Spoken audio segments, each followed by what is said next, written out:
get Paul, so he's our first external speaker. Just stay sat where you are while we get Paul at the top table. Thank you very much. Right, let's try that with your right hand. Have they given me a duffel?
Thank you for your patience, everybody. Paul has joined us, so I'm delighted today that our first external speaker for Conference 24 is the General Secretary of the TUC, Paul Novak.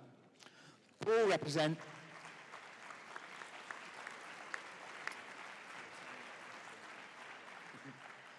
Paul represents 5.5 million working people across 48 different trade unions, which he describes as the honour and privilege of his life. Paul started as General Secretary in January 2023, and in that time, he's achieved a great deal, including campaigning for a new deal for workers and calling out the culture of excessive unpaid overtime, especially in professions like teaching. In addition to Paul's work at the TUC, he's a music fan and a performer of country-inspired folk tunes. And his folk tunes are wonderful. Look for him on Spotify and you'll hear about songs that speak about the struggles of working people, sung with a Merseyside country twang. What couldn't be better? And Paul and I are both Springsteen fans, and Paul, I have shared one Springsteen lyric in Welsh already, but this time I am just going to share a lyric from Springsteen that summarises Paul's work. Whenever somebody's fighting for a place to stand, or a decent job, or a helping hand, whenever somebody's struggling to be free, look in their eyes, Ma, and you'll see me.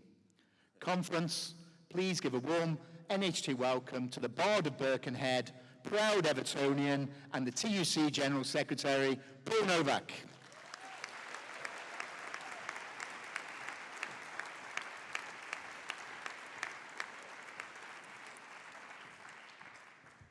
Well, Simon, what an introduction. It is a huge honour to address your conference today. Let me just say, rest easy, I haven't brought my guitar with me.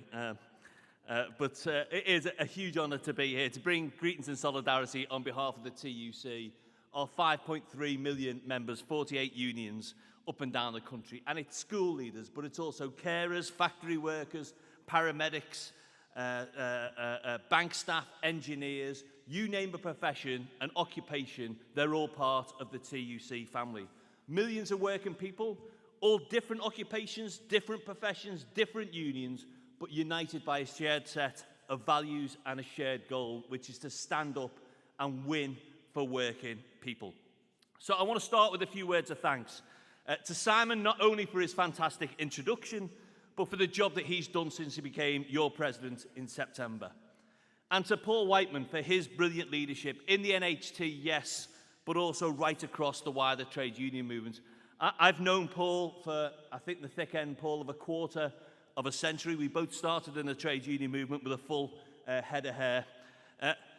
We both learned part of our trade in BIFU, the Bank Workers Union, which is now part of Unite. But Paul is someone I regard as a friend, a colleague, a trade unionist to his absolute fingertips. And he is an incredibly effective advocate, not only for school leaders, but on the TUC's General Council as well. So, Paul, thank you for everything you do for our movement.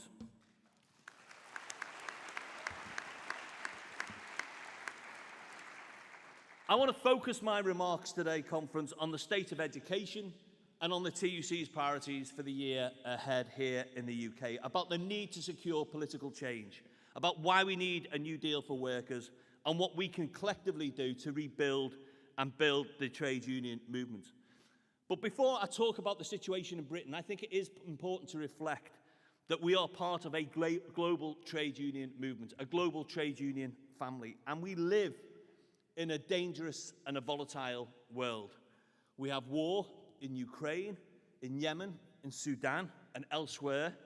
We've seen the rise of far-right authoritarian governments and politicians right across the world, from Trump in the US to Russia to China, with the far-right in government in Italy, in Hungary, and on the rise elsewhere in Europe. And of course, we have the humanitarian crisis in Gaza.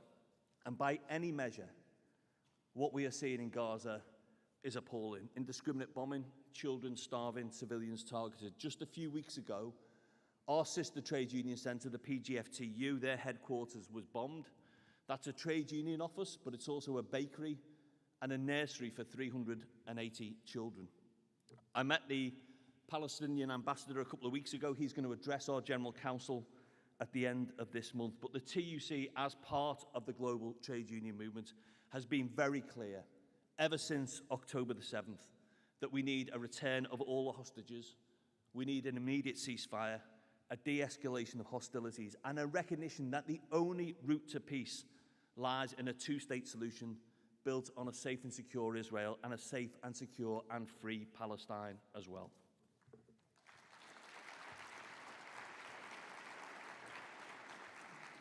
Conference, I've thanked your President, I've thanked the General Secretary. I also want to thank every NAHT activist and member in this hall and beyond for the work that you do, campaigning for free school meals so that no child is left behind, for proper post-COVID funding, and for urgent investments in special educational needs, something I know was brought to our Congress last year by you rightly as a priority.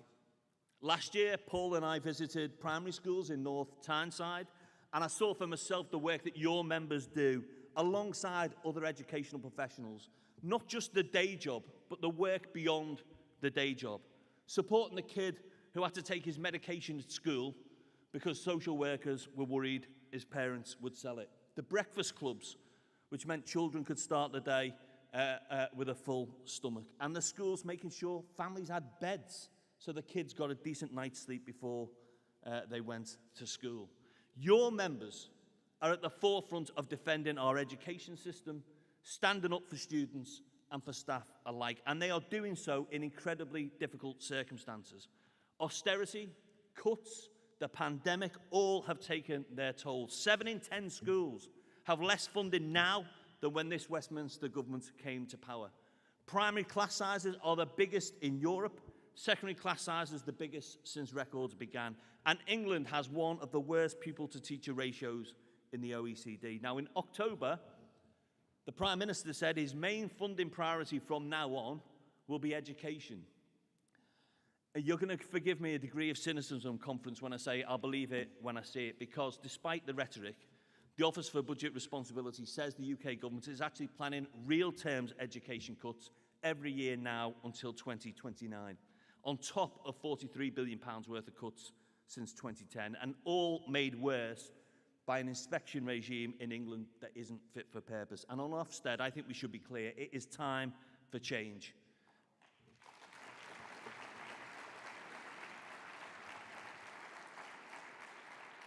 As your Rethinking School Inspection report makes clear, as the tragic Ruth Perry inquest verdict makes clear, we can't go on like this. So let's start by getting rid of the single-word judgments that put so much pressure on school leaders and teachers.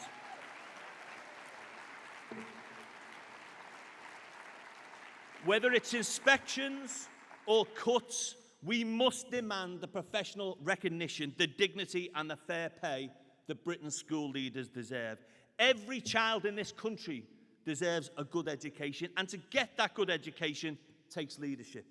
Your members, head teachers, assistants, deputies, school business leaders have done an incredible job leading schools through difficult times, but it's a job that's been made so much harder by the Conservative government in Westminster.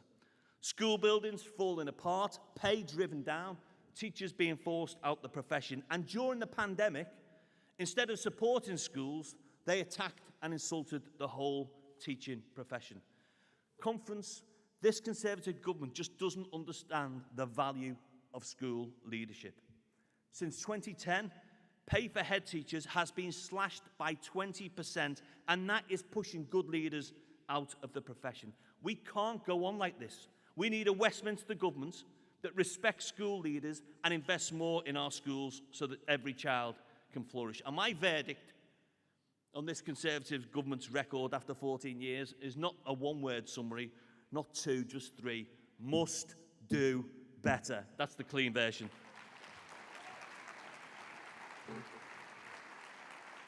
I just want to say a few words about the TUC's key priorities for the year ahead, about the need to secure political change in Westminster, why we need a new deal for workers, and what we can do to rebuild our movement. Now, 2023 was a momentous year for this union. It was a momentous year for the whole of the trade union movement. We had a cost of living crisis that hammered families. We had public services on the brink of collapse and a Tory government that attacked our right to strike. But in the face of that, our movement showed its worth and our movement stood up and fought back. Hundreds of thousands of workers stood together, campaigned, voted for and took industrial action together, and crucially, they won together. And you should be proud of the vital role your union played in that pushback. In the public sector, from health to the civil service, and yes, in education, union after union won improved deals because of what your members did. And across the private sector, we won scores of industrial victories. So 2023 was a big year. This year is going to be even more momentous because a general election is coming now. We don't know exactly when it's coming. We do know this. As polling day gets closer, I think this government will be deploying every trick in the book to detract from their own failures. And that will mean demonising migrants and asylum seekers. It'll mean attacking trade unions. It'll mean scapegoating benefits claimants, targeting trans men and women. In the face of that division, I think our movement has a responsibility to say we stand with all workers and we stand for decency and unity and solidarity for all working people.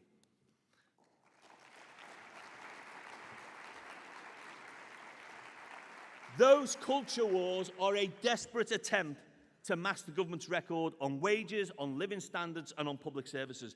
This is a country, Britain is a country, where nothing works, where our hospitals are in crisis, social care is on its knees, sewage on our beaches and in our rivers, our rail service run for the benefit of shareholders and not passengers, wages down in real terms, £200 a week, where they were in 2008, and our schools literally crumbling around pupils and teachers. And remember what the Education Secretary said in response to the RAC scandal. The problem was, and I quote, everybody sat on their arses. Conference, the problem isn't the wrong kind of concrete, it's the wrong kind of government. That's the problem in this country. And it says everything about their values, that instead of addressing the big issues that face our members, their priority instead is to attack our rights. So they're reintroducing employment tribunal fees that the Supreme Court ruled were unlawful. They're reintroducing regulation to allow employers to use agency workers to bust strikes, again, something we previously defeated in the courts. And they're imposing minimum service levels that will effectively remove the right to strike from 1 in 5 workers, including teachers and school leaders. The NAHT is right to say MSLs are an attack on your basic democratic freedoms, right to describe them as draconian, unnecessary and unworkable, and right to say they undermine your capacity to fight for better education. In Wales, the government has made clear that they will not support the use of MSLs, but let me be very clear, as our special Congress was very clear at the end of last year, if any employer is reckless enough or stupid enough to issue a work notice to potentially discipline a worker for exercising their right to strike, we will stand by the side of every worker and every union, because we will defend the right to strike and will defend every single worker who exercises their right to strike in this country. MSLs are a perfect example of why we need political change in this country, and our first priority at the TUC this year is simply this: to vote out the most extreme, most incompetent, most anti-union government in recent history. Now, the TUC, like the NAHT, isn't affiliated to any political party, but I am clear that when the election takes place, we have to be ready to campaign, to make sure that campaign is fought on the issues that matter to our members around wages, rights and services. I don't take anything for granted. You'll have woken up to the local election results today.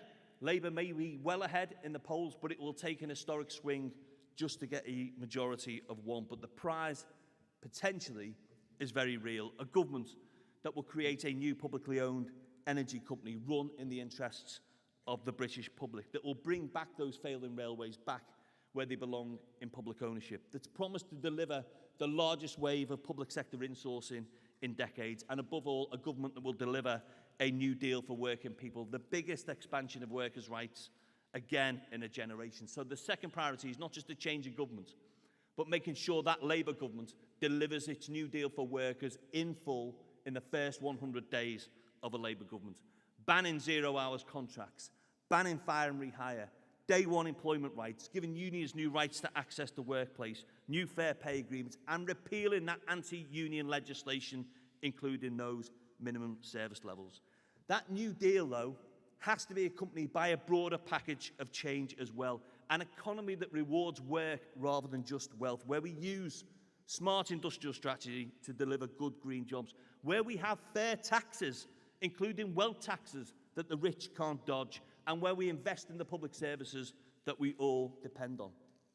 And when it comes to education, we need investment at least the level of the OECD average, at least £4.4 billion to address our school buildings crisis, more staff, smaller class sizes, and an end to ideological dogma and privatisation, because the profit motive should never, must never have a place in our classrooms.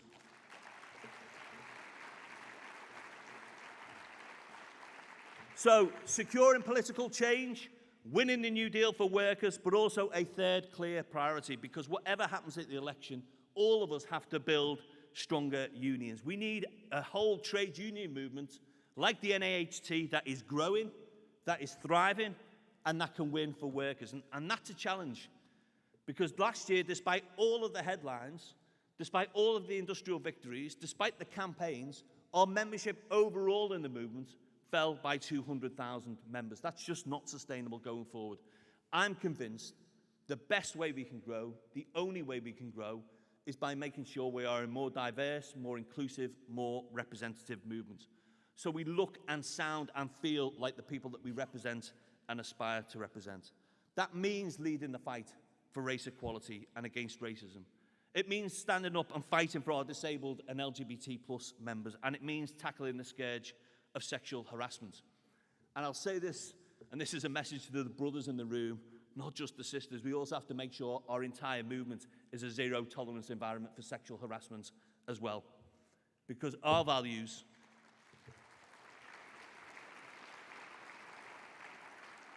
Our values of solidarity, of equality and dignity aren't an optional extra. They are at the heart of everything that we do. Let me just finish with this point, if I can, President.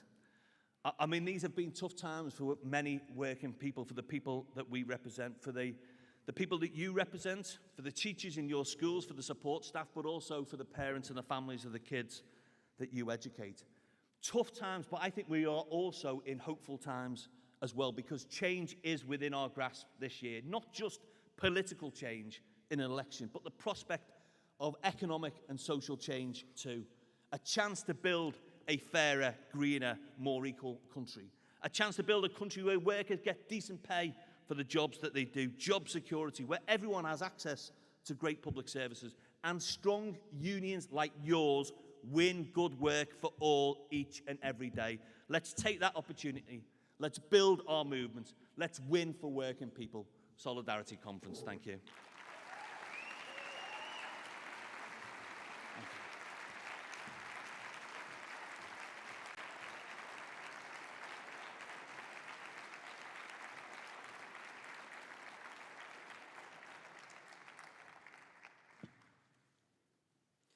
Paul, thank you for such a rousing speech to get our conference started. Now, you'll remember that the NAHT conference that determined that we would apply for affiliation to the TUC was not a sure thing. And you'll also remember that our entry to the TUC was not an easy path either. Some suspicious of our motives. The bosses union, what was our purpose? What were we up to? But only 7 years since our first TUC Congress, and Paul, haven't we come so far? With your help, we became part of the TUC. And as we've modernised, colleagues could see that our members are workers too, subject to the same abuses as theirs. That we would work as a modern trade union with solid trade union values, not only to represent our own members, but to support the case of all education professionals, ready to take our full part within the TUC. So through the disputes of last year, the unions in education, often with your help and under the umbrella of the TUC, found a solidarity and joint purpose like never before. It's not always been that way between education unions. The value of our TUC membership clear for all to see. You've always been a friend of the NAHT, and you're always welcome, Paul, even if you do support a dodgy football team. But thank you for your ongoing support, and thank you very much for being with us today.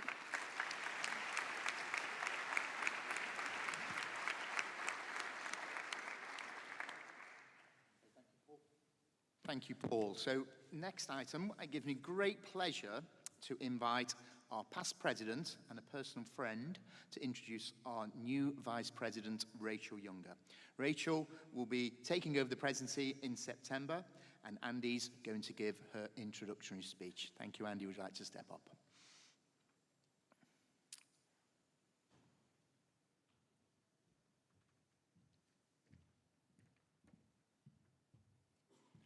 Colleagues, it's my pleasure and privilege to stand before you today and introduce your National President for 2024-25. Rachel was appointed to the role of School Business Leader at St Nicholas C of E Primary School in Blackpool in 2010, having moved from a neighbouring school. I was head teacher at the time, and it was a brand new role that we'd created within the staffing structure, and it complemented the roles of head teacher and deputy head teacher in creating a leadership team of 3. When we met, we had all the experience and expertise in the room to be able to make the decisions that we needed to. Each school leader bringing their own strengths to the table, creating a skilled, knowledgeable, and formidable team. Rachel brought leadership of finance, HR, site and premises management, along with the leadership of a team of support staff. However, it was always my contention that as a team, we should learn from each other to ensure that our skills and knowledge weren't just vested in one person. We were also keen that those staff not based in a classroom could develop a sense of purpose so that they too could have an impact on the life of a child at St Nicholas. When I suggested this take the form of Rachel carrying out lunchtime playground and dinner hall duties, at least once a week, she wasn't immediately impressed. However, armed with her Dayglow vest, she made it work. Her determination to support the school, the staff and the children ensured that she gave this new role 100%. In the months and the years that followed, she developed productive and professional relationships with the children so that she knew what lunchtime was like for a child at our school. And then she used that knowledge and her knowledge of the grants and funding system to enhance the experience for the children, often meeting with individual children and school council to take feedback and new ideas. Whilst having considerable individual strengths, we learned from each other to ensure that we were all-rounders in understanding how best we could improve our offer and outcomes for the young people. That approach and the time created by having a specialist in Rachel in school allowed us to spend more time focused on teaching and learning, and the school went from strength to strength, with all groups of children achieving well and growing as individuals. Rachel played a significant part in that journey. However, her journey with NAHT began in an inadvertent way. In conversation with Rachel, I was always struck by her values, principles, and sense of what is right and what is wrong. It was during one of these conversations that, having double booked myself, I asked her to cover for me at one of our Blackpool JNC meetings. She came back to school buzzing, and it was clear that she enjoyed supporting members to help shape local policy. From there, she took over the role of branch secretary in Blackpool as I was getting more involved with NAHT nationally. Rachel's determination ensured that members in Blackpool were given wholehearted support, and without this, who knows what might have happened to our branch. She ensures that our members in the town have always got somebody to turn to should they need support or advice. From here, Rachel joined the SBL Sector Council with NAHT. When the chair stepped down, Rachel was more than happy to step up and argues passionately, not just for our SBLs in membership, but for schools, children, and all of our members. As a member of the National Executive, she's continued to provide an informed perspective on the issues facing all of our members. Her experience as a chair of governors at a local special school means that she has an appreciation of the impact of government policy on special educational needs beyond mainstream. There have been numerous opportunities to remind her as a Yorkshire woman that the west side of the Pennines is the better side. Couldn't resist it. Couldn't resist it. But it'll be good to know, Yorkshire, that she always represented the White Rose passionately.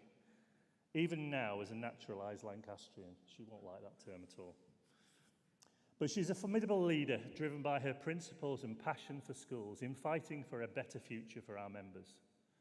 I know that she feels honoured to be the first school business leader, national president of this great union, and what that means for inclusion for all our members in a truly inclusive union.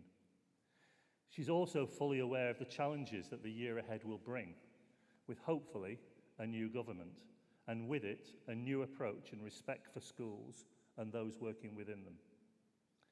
What I can guarantee you is that Rachel will not rest until she feels that we're being listened to, funded properly, respected as a profession, and critically given a voice at the table for change. I know that she's looking forward to driving these agendas and meeting and listening to members to discuss their views in the year ahead. Colleagues, please welcome your next National President, Rachel Younger.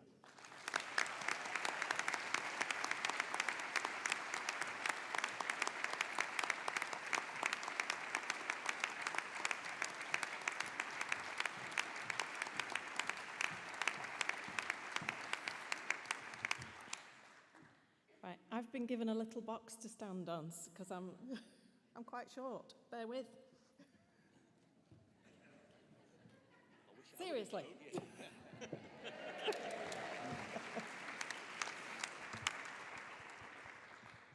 can see you all now. Hopefully you can see me too. Prynhawn da, ffrindiau, croeso I Casnewydd. Good afternoon, colleagues, and welcome to Newport.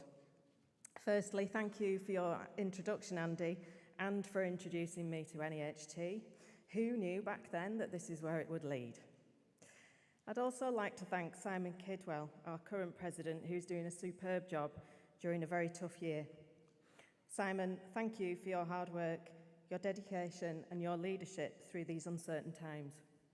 You've been instrumental in ensuring that NAHT continues to grow in strength with its reputation better than ever, and I look forward to continuing to work with you in your role as immediate past president, driving these important agenda items forward. Conference, I am so proud to be standing in front of you today as your next president and as the first school business leader to be elected national president in the union's history. People are very familiar with the concept of teaching as a vocation. I believe that school business leadership is also a vocation.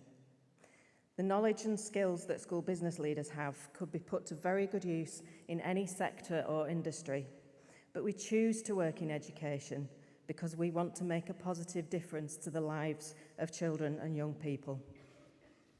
I don't work in a school because I love spreadsheets.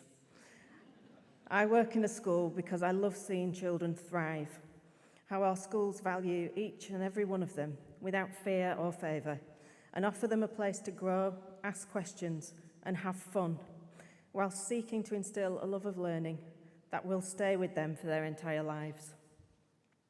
It grieves me as a school leader that the ambition of the government through its funding of schools does not match our ambition for our learners.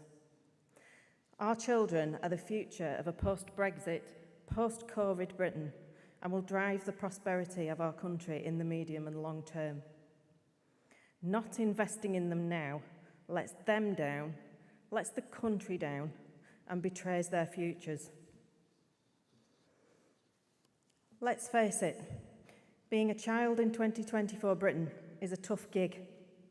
You've lived some of your formative years through a pandemic, an unsettling, frightening and life-changing period for adults, never mind children. You're now going through a cost of living crisis.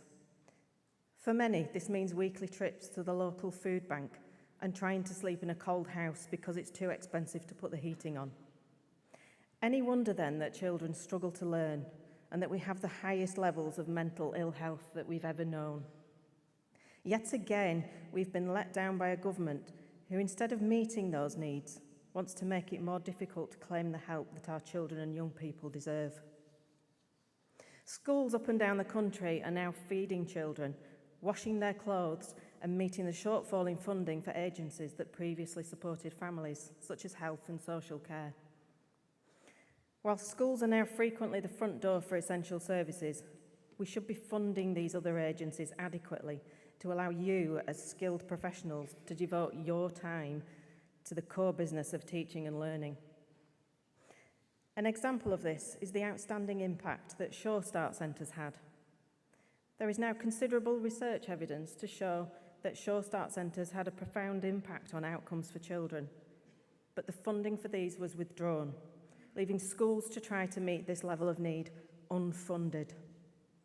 It is to the credit of school leaders and their teams that despite the withdrawal of funding from all of these other services, schools have continued to make progress and change children's lives for the better. Because education truly does change lives. I witnessed that firsthand growing up with my brother in a one-parent family in our council house in West Yorkshire. My mum was determined that despite the situation she found herself in, she wanted to fulfil her potential, to achieve for herself and provide for her family. She put herself through college in between working numerous jobs and provided my brother Stuart and I not only with basic sustenance, but also a valuable role model for life. After she achieved the qualifications she'd missed out on at school, she went on to gain a degree and then a PGCE before becoming a college lecturer, all whilst fulfilling the role of two parents and head of a household. This was an important lesson for Stuart and me in the transformative power of education and hard work. Without the support and example of my mum, I surely wouldn't be standing here now. And I want to take this opportunity to thank her for everything that she's done for me and my brother on our life's journey so far. I'm delighted that both my mum and my brother Stuart are here to share this day with me.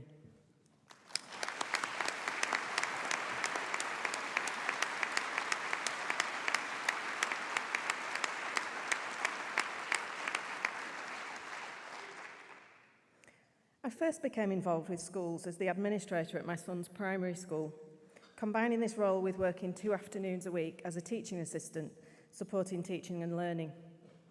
Doing both these roles simultaneously taught me how every role in school contributes towards supporting children in reaching their potential.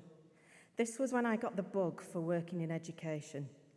The passion and enthusiasm I witnessed for developing the whole child was utterly infectious, and I knew that I'd found the right career for me. Future roles in 2 large primary schools in Blackpool followed and gave me a clear insight into the day-to-day challenges faced by schools, their staff, the learners and their families. It was within these roles that I developed my senior leadership skills and knowledge, and where I first became involved with our great union in its Blackpool branch, the North West region and national executive. My sense of indignation at how schools have been grossly underfunded and under-supported by national government over a number of years led me to feeling the need to take action. And colleagues, you know as well as I do, the best way to do this is within the biggest and most influential school leadership union in Western Europe. At NAHT, we don't stand by wringing our hands, but we get stuck into the issues that matter most for our members. And I guarantee that as your national president, I and the national executive will hold this and any future government to account for the decisions they make which affect our members and their schools. Schools have been desperately underfunded for so long, it's impossible to remember what adequate funding looks like. Everyone in the profession has seen their pay cut in real terms year after year. Our workloads continue to increase. We struggle to recruit people, and when we do recruit, we struggle to keep them. We're held to account by a regime which was intended to improve schools, but in reality worsens them by placing their staff under too much pressure to carry out their jobs effectively. This in turn exacerbates the recruitment and retention crisis. The Prime Minister talks about education being the silver bullet by which we can solve all the problems that our country faces. But these words mean nothing unless they're backed up by funding and support for the people charged with that work. There will be some who say taking action is futile, but just look at what we achieved as a union over the last year. The increases to pay and funding, which only came about because of the way we mobilised and showed we weren't afraid to engage in industrial action if necessary. The progress we've made across the nations on reviewing workload, and the dialogue we're having about a different way of holding schools to account. Together, we make a difference. We've forced change before, and we will do it again. Conference, together, united, firm in our beliefs and resolve, we will make a difference.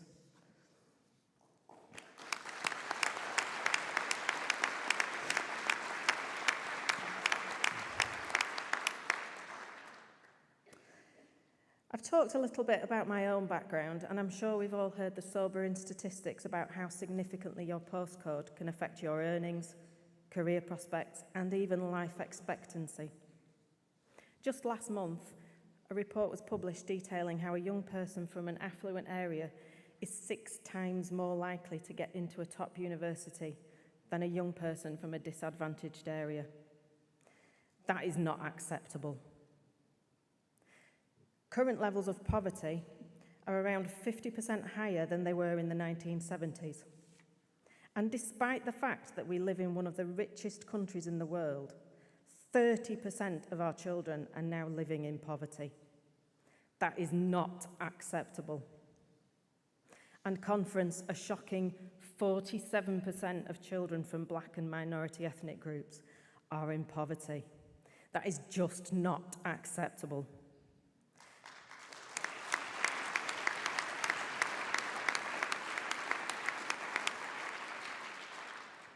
Every child should have the opportunity to thrive, prosper, and achieve their potential, because every child is precious.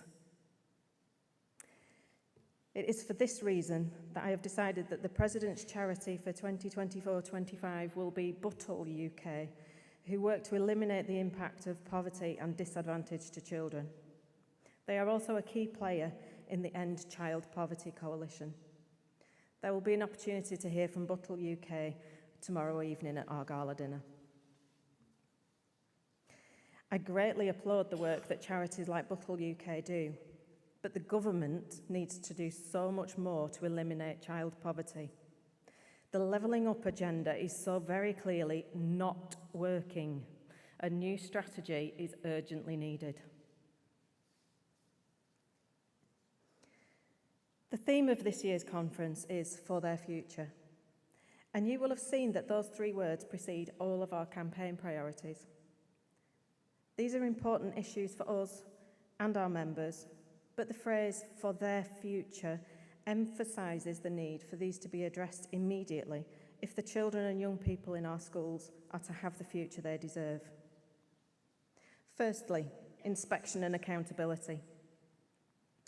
Ofsted's inspection model is no longer fit for purpose. It is unreliable and undeliverable. It's causing serious physical and mental damage to the health of school staff, in many cases driving them out of the profession, in other cases leading to the most tragic consequences. Ofsted is currently carrying out the Big Listen, which we welcome. However, it is deeply disappointing, to say the least, that the government has already decided that the system of using reductive, oversimplistic, single-word judgments is to be continued. We're asking for a root and branch review of the inspection system. Yes, this will take time, but just tinkering around the edges of what is currently in place will not make the difference that is desperately needed. There needs to be genuine dialogue with education professionals and their trade unions. Not just listening, but really hearing what is being said and working together to build a new system that is effective, reliable, and genuinely useful to both schools and parents. Secondly, pay and funding. Since 2010, the pay of teachers and school leaders has been eroded year on year in real terms. No wonder then that so many graduates are looking elsewhere for their career path.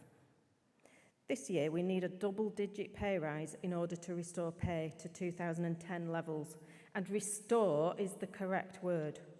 This is about bringing pay back to the level it used to be at 14 years ago. On top of this, we're asking for a full reassessment of the national pay structure, including a comprehensive review of the factors that determine leadership pay. And much more work needs to be done to support the closing of pay gaps relating to protected characteristics. For school business leaders, NAHT has reiterated yet again its call for the development of a pay structure that is aligned with the pay of other school leaders. Whilst the DFE openly recognises the value of the contribution that school business leaders make to school improvement, our calls for this pay structure have been continually disregarded. This needs to change. The pay restoration we're calling for must be fully funded. We need sustained investment in our schools through our core funding, with real terms increases each year. When I started working in education, we were given 3-year budgets. We haven't had these for a long time. To be effective school leaders, we need to plan strategically, and this means having surety over what resources our schools will have into the future. And as I've already outlined, the support services that surround schools and help families also need investment. Schools cannot continue to try and meet children's needs in isolation. Thirdly, recruitment and retention. The damage done to the reputation of the profession by excessive workload and a national narrative fed by comments about teachers and school leaders by those in government has seen the government consistently fail to meet their own recruitment targets for teachers. Last year, they missed their overall recruitment target by 38%. Staggeringly, they recruited only half of the secondary teachers needed. Almost a third of school leaders aged under 50 leave their post within 5 years. Head teachers are now 4 times more likely to quit their role for careers outside of state schools than they were in 2010. These efforts to recruit and retain show a woeful lack of ambition and are a direct result of pay that has reduced in value year on year, excessive workload, and high-stakes accountability and inspection. Unless these issues are addressed, the government will continue to fail to meet its own targets. As you would expect, though, Conference, NAHT has the answers that will allow the government to meet their own targets, and we make no secret of what the government needs to do. As well as addressing the issues around inspection and pay, they need to restore trust by empowering school leaders to make the decisions that best meet their learners' needs. Commit to full and meaningful engagement, consultation and collaboration with the profession's representative bodies when developing policy. Remove the drivers of the mental health and wellbeing crisis and provide accessible, fully funded support, including supervision. Moving on, we have school buildings and estates. It is a basic requirement for education that we have school buildings that are safe and fit for purpose. What we actually have are schools with crumbling concrete, holes in the roof that need buckets to catch the rainwater, and pupils working in damp and completely inadequate conditions for learning. Since 2010, the real terms funding for major school rebuilding and refurbishment projects has halved. In 2021, the DfE estimated that £11.4 billion is needed to bring the school estate up to satisfactory. In our recent survey to members, 83% of school leaders said that they lack the funding needed to maintain their school buildings. The government has set out its vision for the UK to be the world-leading education sector in sustainability and climate change by 2030. But to realise that vision, much more financial investment is needed in school estates. It is imperative that we see real terms increases in capital funding year on year to bring the school estate back up to at least a minimum acceptable level. We also need the government to ensure that wreck, asbestos and other dangerous materials are removed from our schools. Next, we come to special educational needs and disabilities. Colleagues, I don't need to tell you that the funding system for children with SEND is broken. You see that every day. And as school budgets are cut further by central government, you are left with truly heartbreaking decisions about who you can support. School leaders have the highest of ambitions for all children, especially those with SEND. And it is an indictment on those in government that they don't share those high ambitions and expectations. Again, tinkering around the edges of this simply will not work. We need a full review of high needs funding to ensure that it is sufficient in the long term and consistent across the country. Specialist external support services need investment so that the full range of support that learners need can be provided by the right people instead of leaving schools to try and manage this alone. Last, but definitely not least, workload and well-being. Over many years, our members have sought to address every societal and educational issue which has been thrown their way. Being the solution-focused professionals that we are, we make everything work, but there are literally no more hours in the day to address the workload we are now being asked to undertake.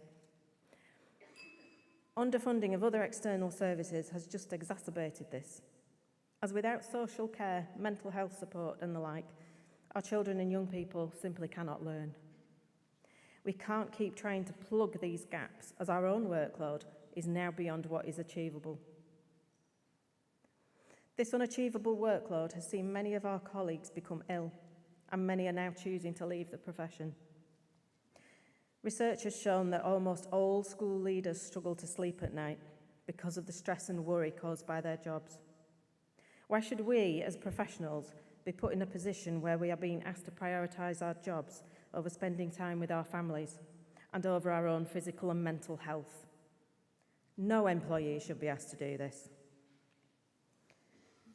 We are asking for a statement on reasonably expected working hours for school leaders, protected leadership time for school leaders, and a concerted strategy from the DfE for reducing their workload demands on schools.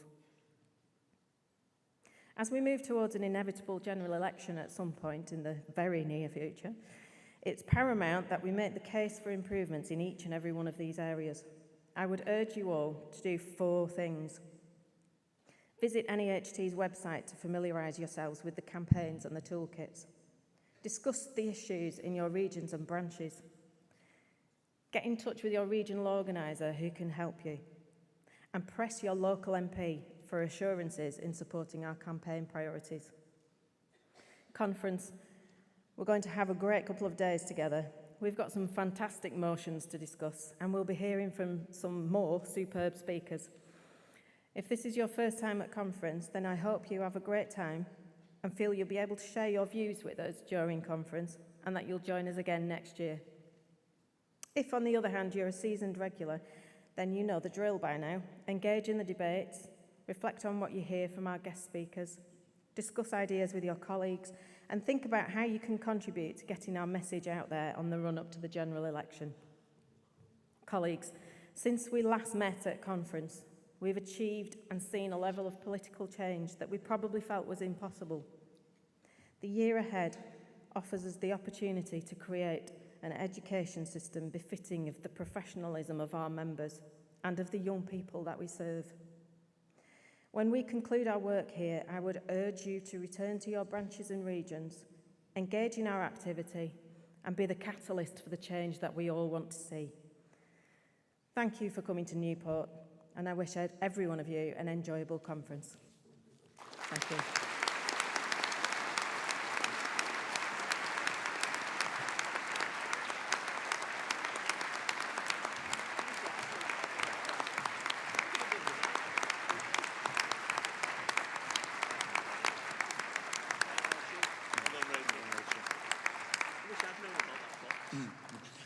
Rachel, thank you so much. Firstly, Andy, thank you so much for introducing Rachel. I think the British government could learn a lot from Blackpool about successional leadership. So wonderful. And Rachel, thank you so much for your moving and powerful words. I think it's really important that Rachel is seen as a pioneer. A pioneer is the first person actually from the school business leader community to lead our union. But I'd like to see you inspiring people who are deputy head teachers, who are executive leaders, because I think it says an awful lot about our union that we've actually got that membership across the different broad church of leadership categories we have, who are fully engaged and want to go and serve our leadership and our union. So Rachel, thank you so much for your kind and powerful words, and let's put your hands together again to say thank you to Rachel.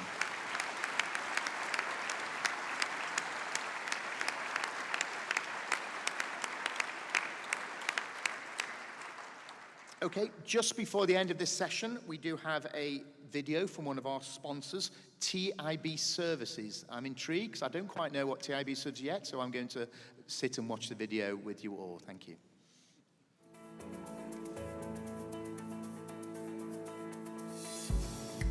There are no companies like TIB. We provide maintenance and site services to schools and care homes. They really are remarkable people. They work with us.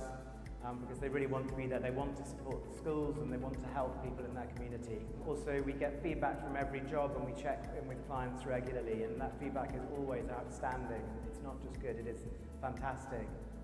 I moved into schools and I've been in schools for 18 years as a school business manager. So my first impressions of TIB were that they were extremely friendly, very willing to help, professional, and they actually provided us with somebody very quickly, efficiently. The company provides an excellent service for a market where it's very difficult sometimes to recruit caretakers. The attributes to being a good caretaker are being able to be flexible, having basic skills in DIY, being able to communicate well with teachers, fellow caretakers, interactions with students, being able to move from one task to another quite quickly. There may be times when you're actually working on one thing and then you need it required for such things as leaks to move really quickly onto that and be adaptable. So I think some of the skills that you get in the services, like in the police, is that you learn to communicate with different people at different levels. And I think that is something that very much you can take into the caretaking environment. Because like I say, you might be talking to a 7-year-old kid about something, but then 10 minutes later you might be sat down with the headmaster. So we should all be trusted and reliable and willing to work hard. So I know from my perspective, and I work with another TIB operative, Jax, we both just go to work and from the minute we walk in to the minute we walk home, we just crack on and do the job, and then people know that they can rely on us. So I think that is the big key, we are reliable. They're meticulous, methodical, and they know, they can just come in and do the job. And that's what I find, I can say, okay, can you do this? And it is just done. So they're always personable, friendly. Our operative is very funny and makes us laugh in the office when it's really stressful. Professional, they're always professional and willing to help at any point, if things are going on, we'll always go the extra mile.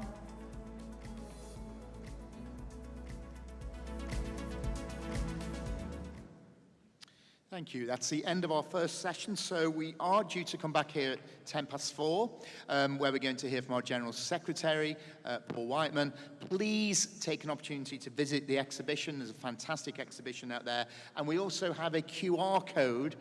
Is on the screen the QR code? But we do have a QR code somewhere. Yes, there it is. If you do want to go and submit a question, because once we've heard from Paul Whiteman, our General Secretary, we'll start debating our first motions, and we're scheduled to debate motions 1 to 6 before close of play at 5:40 this afternoon. Thank you for engaging. Thank you to our speakers. See you back here at 4:10. Thank you. Sorry, I was waiting in the hotel reception and that reception. Don't worry. Ladies and gentlemen, we have a car in the car park who has left their lights on. It is a black or possibly dark grey BMW X5. Bravo Kilo 72 Mike Delta Echo. Again, that is a BMW X5, dark grey or black with its lights on, BK72MDE. Bravo Kilo 72 Mike Delta Echo. Didn't miss a beat.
Okay, welcome back, everybody. Thank you for getting back in for 4:10. We're going to start with a video from one of our sponsors, Discovery Education.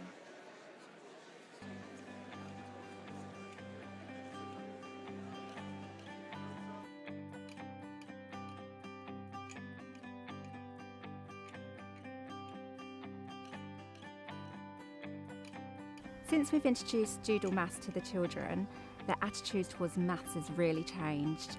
They now love their maths classes. It's really built confidence with them.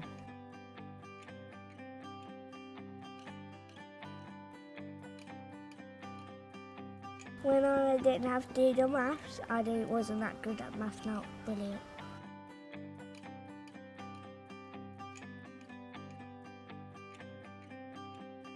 We chose Doodle Maths because we were looking for an intervention to support our children that perhaps need a little bit of catch-up work.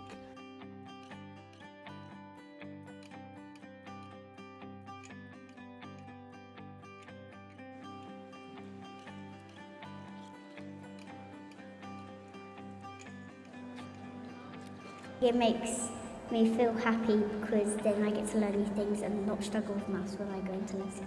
I really enjoy it.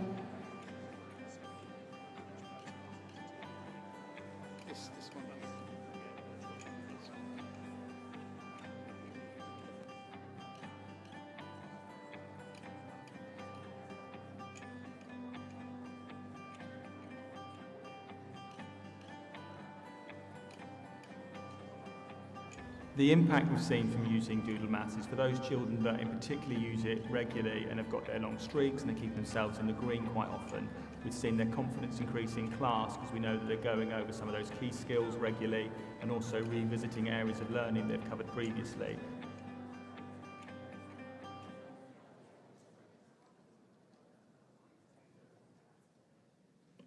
Thank you, everybody. So we're going to hear from our General Secretary, Paul Wyman, in a few minutes, but just before we do that, we'd just like to give some clarification on the transport arrangements for the regional dinners this evening. So I'm going to hand over to Magnus.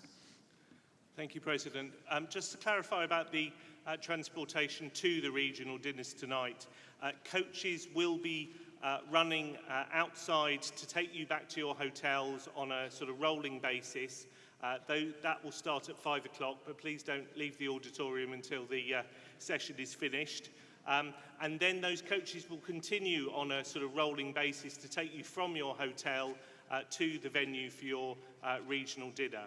Those coaches will stop at 9 o'clock, so we're not expecting you to have finished your regional dinner by 9 o'clock, but we would ask you to get transportation back to your hotel by way of taxi, which you can expense and claim back from NAHT, because the coaches can't run on today beyond 9 o'clock. So I hope that's clear. Coaches will run on a rolling basis. There'll be a number of coaches doing a loop around all the hotels and dropping you at the relevant hotel for your regional dinner. Thank you. Thank you, Magnus. Apologies, I know there's been a few sound issues during the first session. I've been told to sit further back from the microphone, but the problem is that I can't see my iPad. So I'm doing my very best to balance my short-sightedness with a booming mic. So I hope it's a bit better. I've got the microphone pushed further back. So I want to start off our second session with a real honour and privilege. It's introducing our General Secretary, Paul Whiteman. One of the bright spots of my time in executive has been serving as a national officer, working in close quarters with Paul Whiteman, our General Secretary. We both started on the same time, roughly, when Paul became General Secretary and I started an executive. And in that relatively short space of time, I've seen our professional association transformed into a trade union with campaigning muscle, a trade union that steps up to the plate and takes a lead when the going gets tough, and a trade union that takes care of its own. Paul's work over the last 7 years has been wonderful, and his speeches are always a highlight of conference. And I'm very much looking forward to him articulate his ambition for education for the next Parliament and beyond. So conference, please put your hands together for our General Secretary, Paul Whiteman.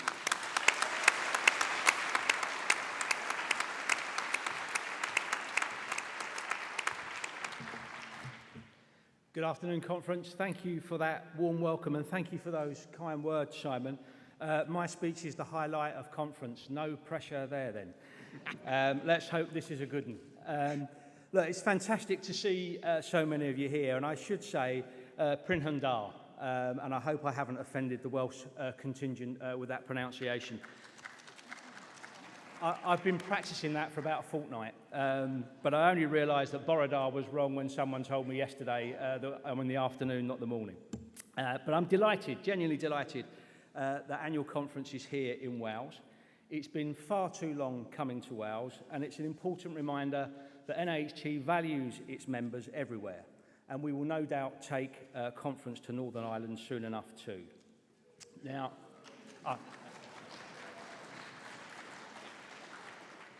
you better start brewing some more Guinness. Colleagues, I played with some one-liners to open this speech, ideas and jokes about leeks, sheep and daffodils. But I've spent a lot of time with members in Wales and the staff team in Wales this year and found that there really is a welcome in the hillside that's so warm, even to an Englishman like me, that it would have been cheap and even churlish to open like that. So I will resist the temptation out of respect. But when it comes to the memory of Six Nations rugby, I'm sorry, but there is no restraint. A referee who was clearly wearing a red vest under his black shirt, sending two Englishmen, count them, not one, but two Englishmen to the sin bin, pretty much at the same time, and of course for no reason. A penalty try for Wales. Wales allowed to attack the English penalty taker before he even began his run-up. And failing to give England an obvious penalty try that they should have had in the second half. But colleagues, by the slimmest of margins, England prevailed. And our National Secretary for Wales, Laura Dole, had to wear an England woolly hat again for the second year. We have the photographs, conference, to prove it. We can put them up on the screens later if we need to. But more seriously, I dread to think what my forfeit will be when the tables are turned. More seriously, I can't tell you how delighted I am to be here with you, and I can't tell you how proud I am to once again be standing in front of you as your General Secretary. And the NAHT is now in its 128th year, and we have so much to celebrate. NAHT is in the best shape it's ever been, from a little over 27,000 general members in 2017 to a little over 38,000 this morning. Add to that 11,000 life members, and we represent over 49,000 education professionals, organised into professional communities through local branches and regions to make sure that your union is relevant and properly representative. All of you here are evidence of that organisation and participation. That activity from local professionals makes sure that your views are faithfully represented to employers, to those in power, and to the public too. Your voice, so very important to the successful future of education. Growth, community, and voice. The three pillars that have underpinned our success since 2017. Now, during what we all believe will be a general election year, and after last night, maybe quicker than was planned, but who knows, I want to take a moment to remind those who seek power of who we are. NAHT, the Union for School Leaders. Pragmatic, but never at the expense of being ambitious. Passionate, but never at the expense of listening to those with opposing views. Reasonable, but never at the expense of standing up and fighting for what we believe in. And for me, the strength and resilience of our union was evidenced so clearly during our industrial disputes here in Wales, across the water in Northern Ireland, and in England too. And not to be left out, members in Jersey, Guernsey and the Isle of Man stood up to injustice too. Now, to make up for my earlier attempt at humour at the expense of our Welsh colleagues, I just want to recall that it was here in Wales that we had our first successful ballot of the 23-24 pay disputes.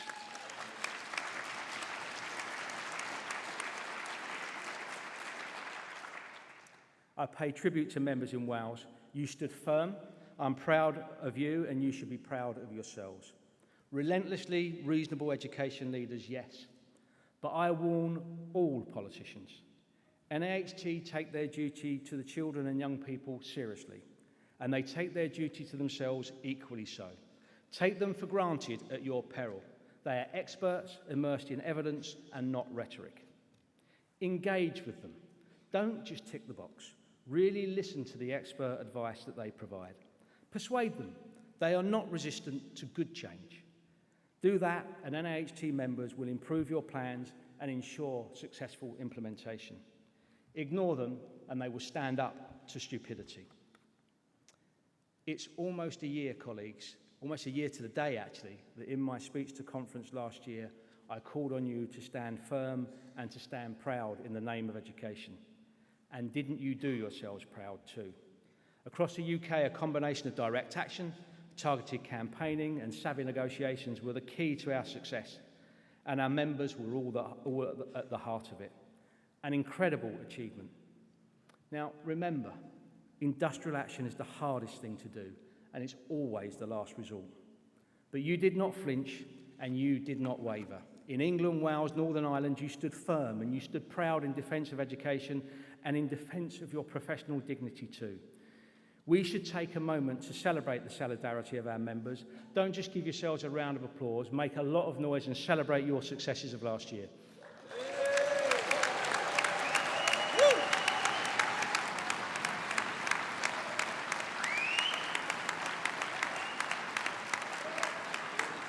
Conference, I celebrate your bravery and your determination, but I'm going to beg you one small indulgence. The staff team at NAHT got on with the job. They worked relentlessly with dedication and professionalism and without complaint too. I'm proud of them and I'm sincerely grateful for their efforts, and I invite you to acknowledge them with a round of applause too.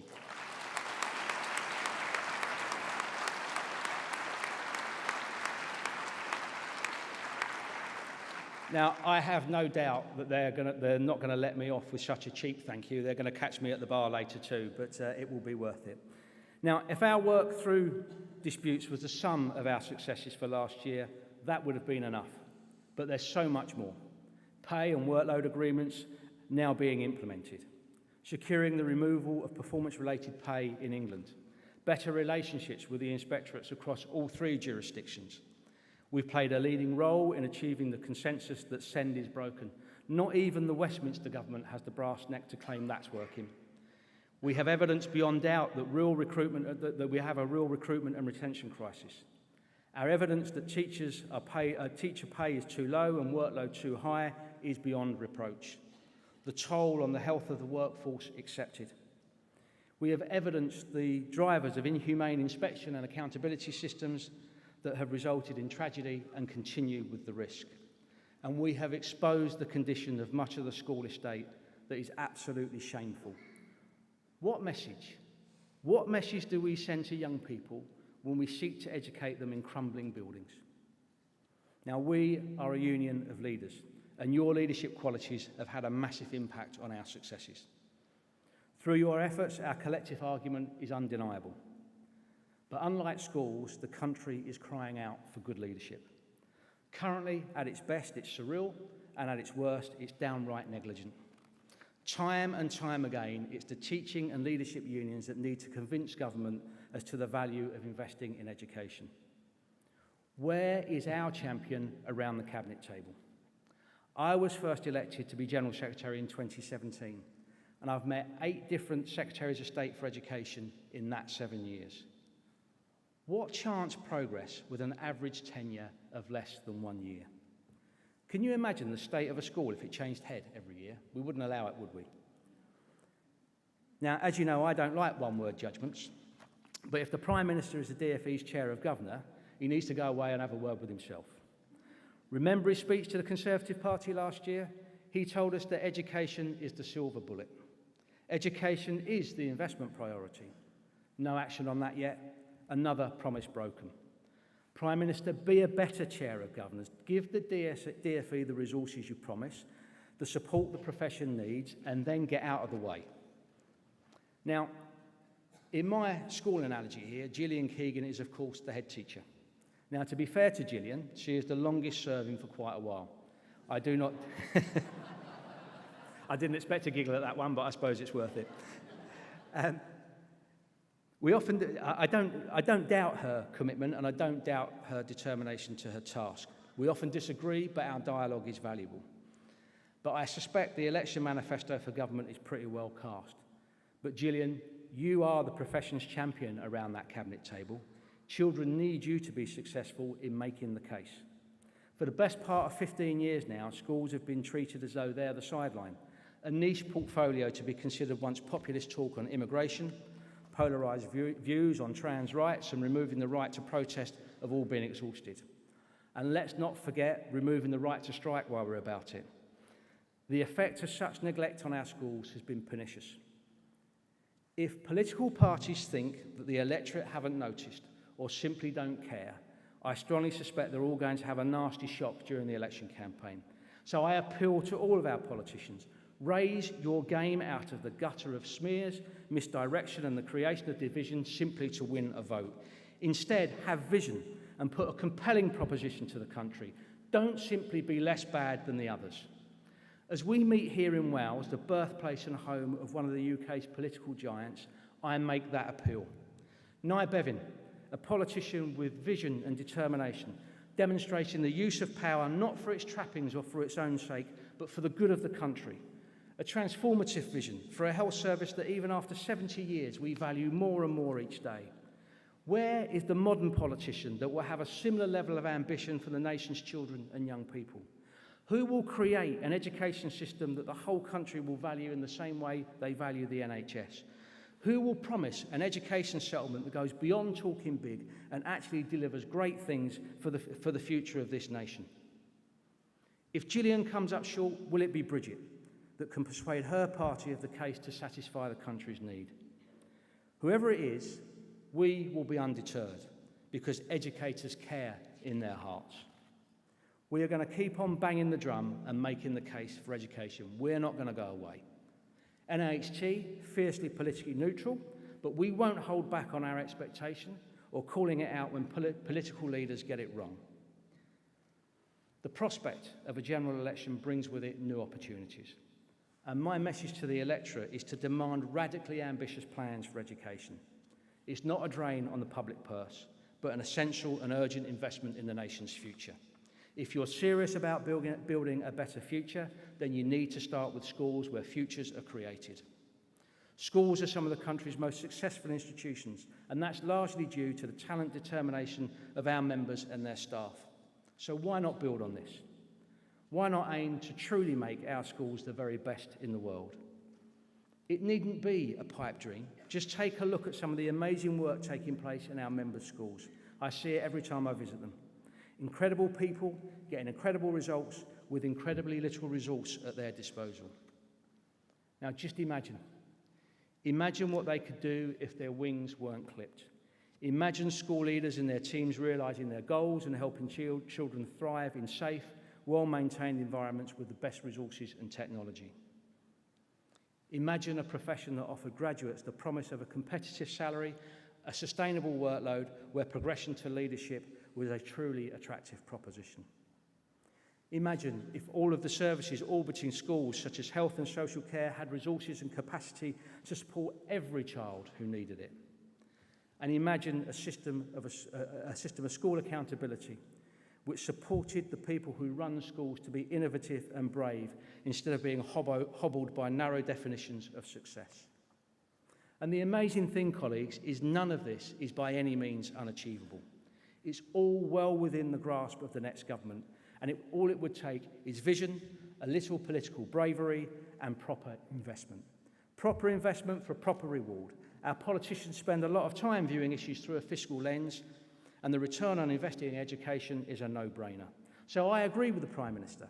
Education can be a silver bullet, but silver is valuable. It costs. But it's durable too. It's an investment that lasts. So to each and every party, I say, put education at the top of your manifesto in the upcoming election and remind the country what real leadership looks like by leading the way on schools. Now, of course, colleague, this week was always going to be a big week in the news, wasn't it? It's the NAHT conference, after all, the most anticipated event in the annual calendar. And normally the Secretary of State and her shadow are determined to gain the prime speaking slot after me, of course. But alas, big politics has got in the way. The local and mayoral elections last night mean that both are understandably otherwise engaged. We do have a video address from Bridget Phillipson, and let's hope she addresses some of the appeals that I've made today from politicians. Despite their absence, though, I know that they'll be listening to what we're saying today and listening to what you say over the next couple of days. So it's important, because as well as our call for them to be radically ambitious, there's some triage that needs to be done, and that needs to be done immediately. Shall we start with Ofsted? I'm really grateful that the new Chief Inspector, Sir Martin Oliver, will be joining us this weekend. I know you're all keen to engage with him and hear what he has to say. I'd also like to take this opportunity to acknowledge the positive change in tone and the open attitude for change which has been displayed by Sir Martin since he took up post. But I'm afraid the government response to the Education Select Committee has left a chill in the air. Their complete failure to really address the damage being done is reckless. We have an emergency motion on that one later. And Martin, we cannot blame you for the recklessness of government, but we do need more actions to accompany your words, and we need actions fast. It's a whole year, colleagues, since Ruth Perry's sister Julia addressed conference, and I want to take a moment to pay tribute to Julia and Ruth Perry's family. Their determination not to allow that tragedy to go unnoticed, and their generosity in campaigning in the face of their grief, is a real tribute to Ruth. Ruth's family has opened the door on issues we have been campaigning on since our Commission report in 2018, but I continue to get too many reports of a broken and brutal inspection regime. And despite Sir Martin's efforts, the government has set out its stall to continue on its current course despite the overwhelming evidence that damage is being done. The accountability in its current form resembles a disease root, which creates further havoc across the school ecosystem. From the monumental increases in workload to never-ending cycles of monitoring and accountability, and most importantly to the detriment of our members and their teams' well-being and mental health. It does nothing for children, and it does nothing for families despite the government rhetoric. Accountability and inspection need to be reimagined in their entirety. Now, NAHT have done plenty of work in this area before, publishing 2 well-received reports which considered alternative approaches. Work with us, politicians. We can create a system that works for children and young people, parents and families, and the government too. Over time, we can create a system that will guarantee quality and support continuous improvement, but not damage school leaders and their teams.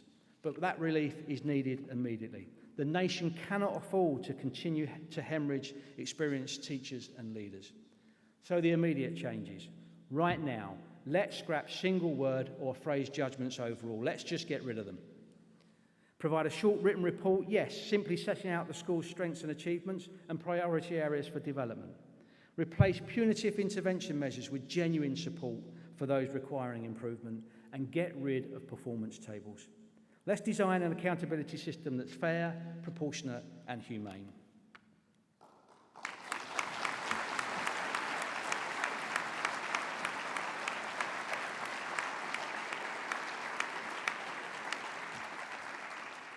Conference, the second urgent issue that the government needs to pay attention to is the funding cliff edge that so many of you and your colleagues are facing. Our latest funding survey indicates the continuing shortfall. This accords with the evidence that we've revealed through the School Cuts campaign alongside other education unions. 70% of schools have less money in real terms now than they had in 2010. That's the truth of it, despite the government claims. Children and young people should not be the victims of government's financial mismanagement. You cannot tell a generation of young people that we can't invest in them until the economy picks up. That would be a betrayal to them, and it's a false economy for the nation's future too. So let's fix it, and let's fix it now.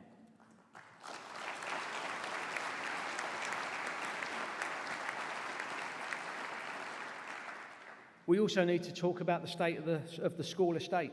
Once again, it seems almost inconceivable that a school leaders' union finds itself needing to ask government to ensure the buildings we teach our children in are fit for purpose. But here we are. Too many schools have fallen into disrepair for no other reason than they've been starved of funding. This is simply unacceptable. And colleagues, the irony of having spent years begging for concrete promises, but instead being handed a rack concrete crisis isn't lost on us, is it? Let's be honest. It should be a basic expectation that children are taught in safe buildings that do not leak, are warm in the winter and cool in the summer. I think schools should be palaces, but for now we will put up with safe and functional. Let's fix it now. And finally, to no surprise to anyone in this room, provision for SEND requires urgent attention. Put simply, the number of pupils requiring SEND support is spiralling and the funding to provide that support is dwindling. The practice of reallocating funding set aside for these pupils to balance the existing deficits in local authorities' high needs budgets is unacceptable. It's stealing resource away from the children who need it most, and it has to end. We need an EHCP system which doesn't leave schools financially exposed to the shortfalls in health and social care capacity. We need a sustainable, future-proof strategy for high needs funding which allows school staff and pupils to look beyond a single financial year. As it's often said, colleagues, how a society treats its most vulnerable is a measure of its humanity. Again, I don't like single-word judgments, but chaos is all I can come up with for that one. So let's fix it, and let's fix it now.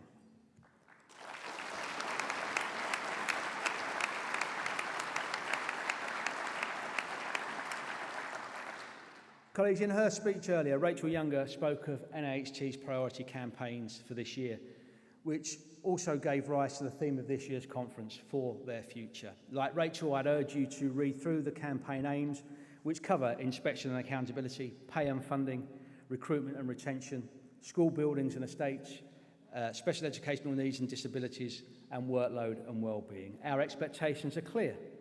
They're comprehensive. But importantly, they're achievable too. So take a look and help us spread the word.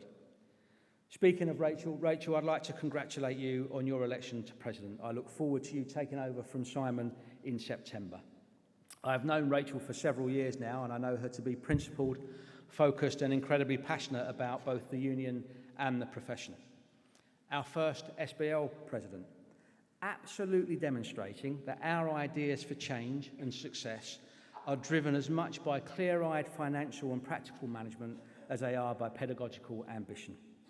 Flanked by truly superb head teachers in Simon Kidwell as immediate past president and Angie Gibson as vice president, that will be a team that any prospective government should listen to.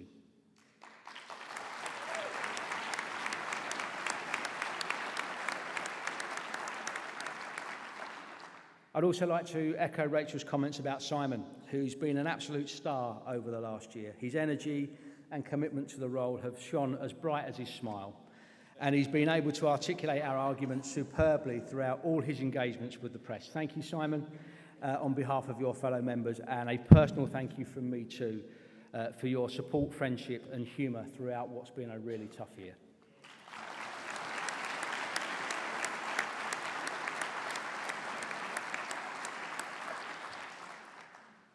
Conference, this is one of those moments.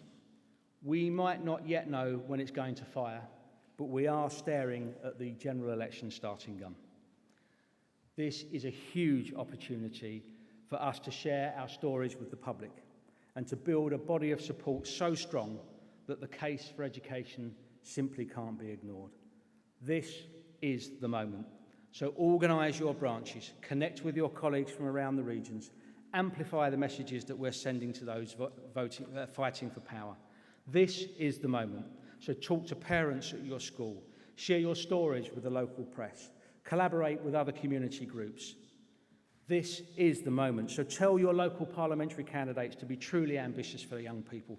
Ask them to speak out for education, because, colleagues, this is a pivotal moment for the future of children, a pivotal moment for the future of education, and a pivotal moment for the future of the profession. Thank you for continuing to make this union what it is. Let's have a fantastic conference and remind the country what real leadership looks like. Thank you, conference.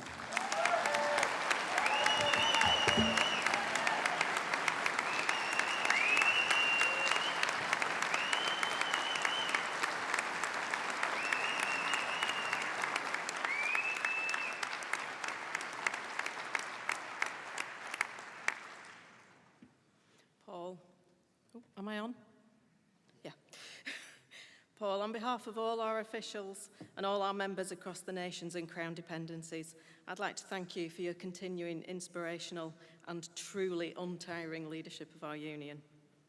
And as part of the National Officer team, I look forward to tackling the sizable, definitely, issues that we face over the next year, but we can do it together. Absolutely. Thank you.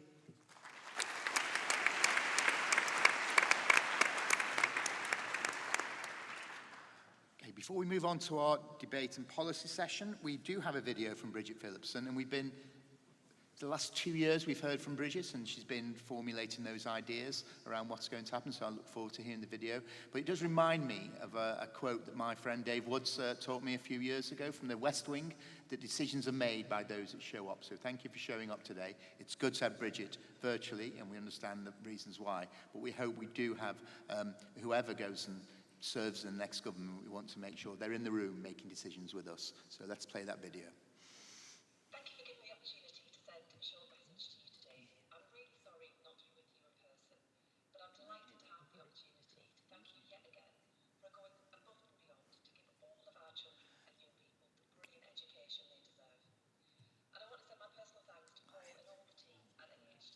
No, excuse me, it's not coming out. It's coming to the top table, but I'm not sure it's coming out over the main microphones. Thank you. Some nodding of heads there. Could we ever go at restarting and see if we can get the videos working? It's coming through our monitor mics on the desk, but I don't think it's coming anywhere. Thank you for giving me the opportunity to send a short message to you today. I'm really sorry not to be with you in person, but I'm delighted to have the opportunity to thank you yet again for going above and beyond to give all of our children and young people the brilliant education they deserve. And I want to send my personal thanks to Paul and all the team at NAHT. In representing you, they do an incredible job in speaking up in the best interests of children. You are delivering year after year for our children, despite the environment for school leaders and school staff getting tougher and tougher. Being asked for more and more, but getting less and less in terms of support. Dealing with ever more complex challenges arising from the situation that so many children and families face in an enduring cost of living crisis. Undervalued, underappreciated and overworked by a Conservative government that for too long has put education at the margins of national life. And together I want to work with you to put education at the heart of our shared national story once more.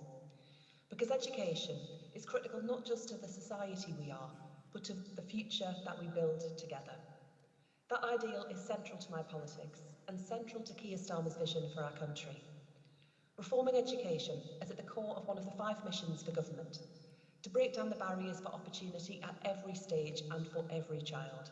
And no one knows more about those barriers than you. You see them every day. The mental ill health plaguing a generation of children. Spiralling child poverty, which holds back our children's opportunities from their earliest years. Soaring rates of persistent absence from school, which harms not just those who don't attend, but also those who do. A growing need for special educational needs support, which is just not being met. The exodus of teachers and support staff from our classrooms, which has left you all searching desperately for the staff that you need to help all of our children thrive. And a curriculum that narrows rather than broadens as our children get older, and that risks denying them the access to cultural experiences which bring joy to all of our lives. Now, I can't wave a magic wand and fix all of these problems overnight. I will never make promises to you that I don't think I can deliver. But I can begin to put right what the Conservatives have got wrong these past 14 years, with a plan for schools that confronts, not ducks, the biggest challenges that you face. And I promise to do that by working with you and, crucially, listening to you all. It will mean more mental health support in every school, a register of children not in school to get to grips with persistent absence, and thousands more expert teachers to deliver the high and rising standards that we all want to see, paid for by ending the tax breaks that private schools enjoy. And we'll review our curriculum to ensure that every child has the breadth of learning as well as a strong foundation in the basics. Delivering high and rising standards for every child is at the heart of Labour's missions. But I recognise that we won't be able to achieve it unless we begin to repair the relationship between government and our schools that has broken down so disastrously under this government. To repair the trust that has been worn away by 14 years of Conservative government, weakened by years of broken promises, frayed by months of industrial disputes, prolonged by ministers more interested in grandstanding than delivering a brilliant education. Threadbare after this government's failure to listen to school leaders. Last year, I said in the wake of Ruth Perry's tragic death that you had made your voices heard about the pressures you face. That reform of Ofsted was long overdue, something I've been saying for more than 2 years now. So I'm sure, like me, you are bitterly disappointed that the Conservatives have refused to take the steps that we all want to see in changing the way Ofsted inspects. But be in no doubt, Labour is listening, even if the Conservatives aren't. We will reform Ofsted. We will end one-word judgments and move to report cards, building an inspection system that is less adversarial, more rich in information, supportive as well as challenging. And we will put in place new regional improvement teams that work with schools to improve, not against them. I want every child, in every school, in every corner of this country, to benefit from a brilliant education, which instills in them a love of learning they carry throughout their lives. I was lucky that my local schools gave me those opportunities, and my mission is simple. I want that for everyone. I hope you enjoy the rest of your conference. Thank you.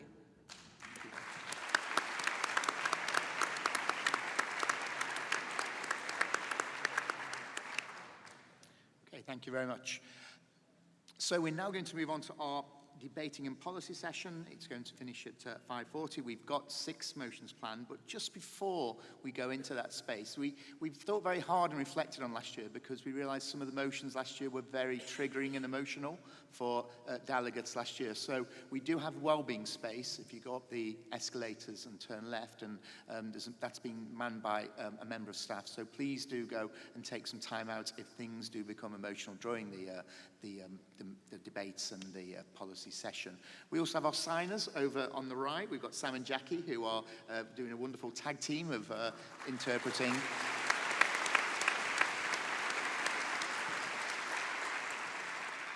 The words from the conference, so thank you so much for that and your engagement. And we also want to make sure that conference runs smoothly this year, because the last thing we want to do is cut down people who prepared so diligently for their 5-minute presentation, who are speaking to motions. So we have got the new system where we've asked speakers to actually notify us if they want to speak. There's also the opportunity to use the QR code, and Adam will notify us. But then we will take speakers on the floor. We don't want to go and stifle debate, but it's important that we do have a mechanism for actually keeping to time, just in case things run over. So a really prompt start for today and tomorrow's sessions will really help with that, and making sure that we go and stick to time on our motions, so we can all go and finish and make sure our speakers are given the opportunity to speak to their motions without time being cut down. So our first motion is going to come from the International Committee, and speaking to that is Dave Woods, and seconding is Johnny Gray from the NHT International Committee. Thank you, Dave.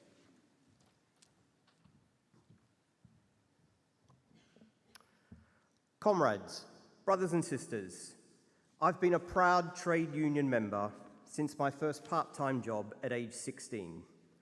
And I celebrated my first victory at age 17 on behalf of the part-time employees that I worked with. Trade unions are, and always will be, a positive force for good for all workers. Where employers and employees, together with trade unions, work together, we can gain fair pay for fair work, along with safe and secure conditions. The MSL Anti-Strike Act aims to actively work against good industrial relations. The UK is now rated as a regime that repeatedly and systematically undermines the rights of workers in this country. Just think about that. How utterly shameful that as a G7 country and a founding member of the International Labour Organization since 1919, we are now rated in the same category as Saudi Arabia, Tanzania, with only Belarus and Turkey as European countries that are ranked lower than us. The right to strike is an essential right for all of us. None of us wants to ever be on strike. But when we are faced with utter intransience, closed doors, lack of vision and ambition, along with no support from government, we must retain this ultimate last resort to ensure we can, if needed, take action for and on behalf of every single one of our members. This MSL legislation is an attack on our collective union rights, your individual rights, and an attempt to return us to a system more like indentured servants and masters. We here in this room are school leaders. We are not slaves to the government with no employment rights. We must fight, we must resist this legislation at all costs, for ourselves now and for our future members in education. I urge you in the strongest of terms on behalf of the International Committee who are fighting this on your behalf to fully support this motion. Conference, I move.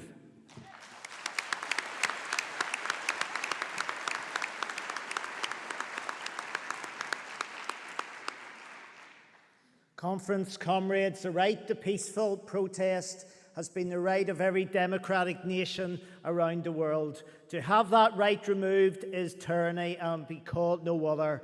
It will be a shock to you to hear that coming from somebody in Northern Ireland. But it is, and over this past year, it has proved that when you get an intransient government, a government that disappears at the thought of actually speaking to a people and standing up for the vulnerable in our community, the gains to be had are immense. In Northern Ireland, we witnessed a 2% pay increase turn into a 12% pay increase through our members taking a stand, taking the right to protest to the streets. We have an inspection reform that's on our way. Just as our good President said there, we have an inspection reform on our way. Single word judgments are now in play. Workload delivery is on the agenda. And I had a meeting with the Minister himself, who actually, Paul Given, and actually his quote to me was, it is his goal to make sure that industrial action does not happen again, and therefore I have to deliver workload. That is what strike action does. They are the gains. Brothers, sisters, this is a last resort, but when we're faced, as Dave has said, with intransient, we have to take our stand. It is the strength of our voice to monitor and lead forward for the good of our children. Conference, I formally second this motion.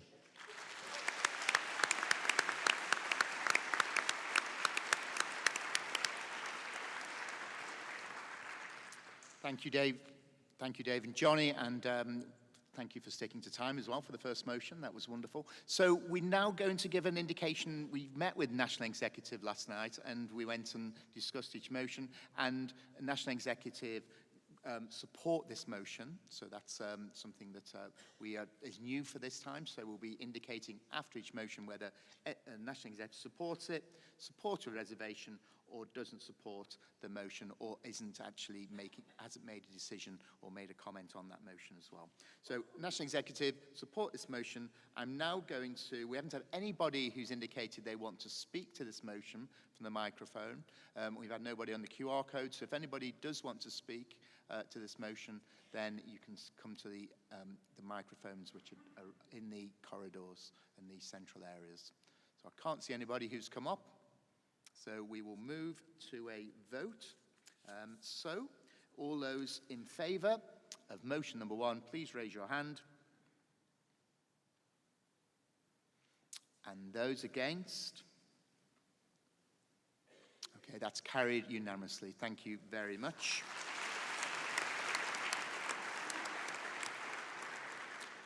Moving on, we have motion number 2, which is on child poverty. The proposer is Michael Henry from Redbridge and Diana O'Heen-Darko from Harrow Branch.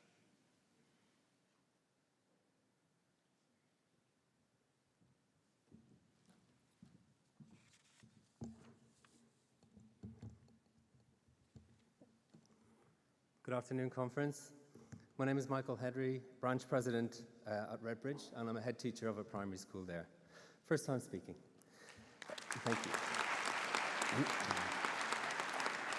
So Redbridge is a relatively leafy outer London borough.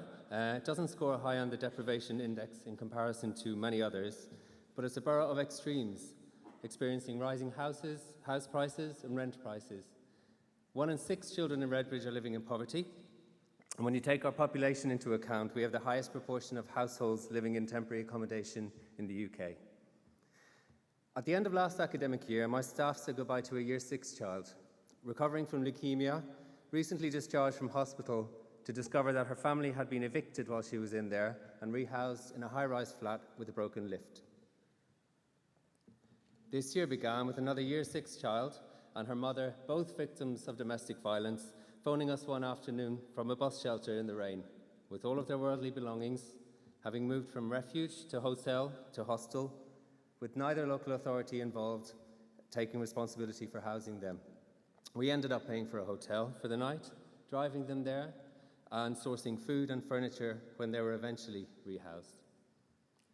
This year has continued with family after family being served Section 21 eviction notices, a family of 5 in a 1-bedroom flat with shared cooking facilities, a family of 4 in a hostel with shared bathroom facilities, the sound of rats running around in the walls, keeping them awake at night. The list goes on for me and for many of us in the room. Conference, the rising levels of homelessness and insecure housing across all UK nations are shocking and unacceptable. All measures of homelessness have shown an increase in recent years. The number of people sleeping on the street rose by 27% last year, and for every new home built in the last year, 6 households were accepted as homeless by their local councils. This leaves 109,000 households living in temporary accommodation in England alone, including 142,000 children, an increase of 14% in a year. These levels are the highest since records began. Colleagues, schools across all UK nations are seeing a proliferation of problems in our children directly resulting from this crisis. Delayed rolling and crawling, malnutrition, gastrointestinal issues due to lack of adequate kitchen facilities, accidents due to unsafe conditions, mice bites, rat bites, scabies, bed bugs, respiratory disease, skin conditions due to mold, damp, and poor air quality. Many of these could be life-threatening, all are life-inhibiting, and have a significant negative impact on children's ability to engage with education. Paul Whiteman spoke 10 minutes ago of how the vulnerable today and how society treats its most vulnerable, being a measure of its humanity. And those who experience homelessness are already highly vulnerable. With each no-fault Section 21 eviction notice served comes the stress of finding somewhere else to live, and significantly impacts emotional well-being of all family members. In many cases, there are simply no affordable homes available. Families in my school are being sent from London to Birmingham, Kent, Essex, with little choice, little notice, and no support networks due to a lack of local housing. Successive governments have deprioritised investment in decent, genuinely affordable housing. They have shrugged off the need for reform of the private rental sector. This has pushed more and more families into homelessness. Councils cannot sustain the costs. School leaders in my borough have been instructed not to get involved in issues of housing. However, we are expected to make significant provision out of our own school budgets and often staff pockets for pupils who are living in bed and breakfast hotels but arriving at school with no breakfast. As Rachel, our president-elect, said earlier, schools have become the front door of essential services. Colleagues, our children should not suffer because successive governments have failed to address this crisis. And as school leaders, working with colleagues across housing and homelessness charities, we are well placed to make the case for change to government. For their future, I urge you to support this motion. Conference, I move.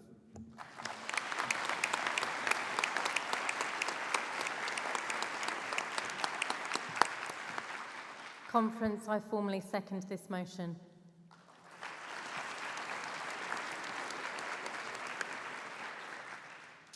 Thank you, Michael. Thank you, Diana. So, national executives support this motion. So we haven't had anybody indicate that they want to speak. to this motion. If anybody does want to speak, could you just step up to the microphones?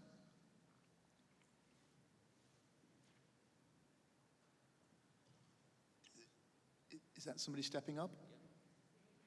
Thank you. If you just remember to say your name and your branch as well. My name's Rabina Dar, and this is my first visit to the NAHT.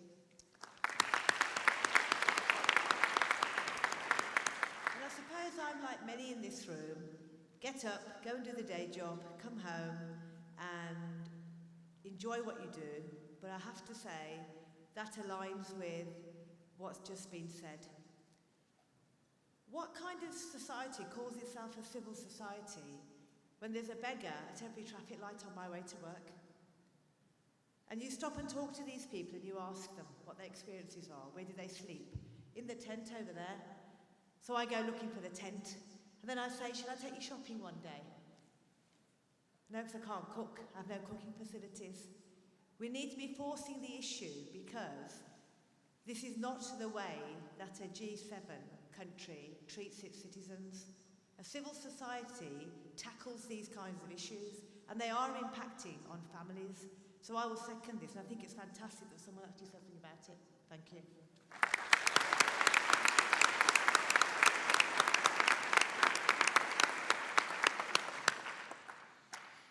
Thank you for those comments. I can't see anybody else at the microphones, so we'll move to a vote. Please can I see all those in favour raising their hands? And those against? That's passed unanimously. Thank you very much.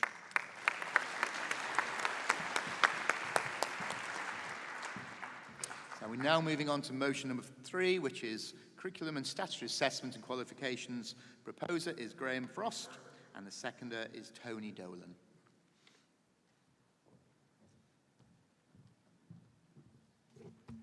Good afternoon, colleagues. Graham Frost, Carlisle Primary School Head Teacher, representing Primary Council.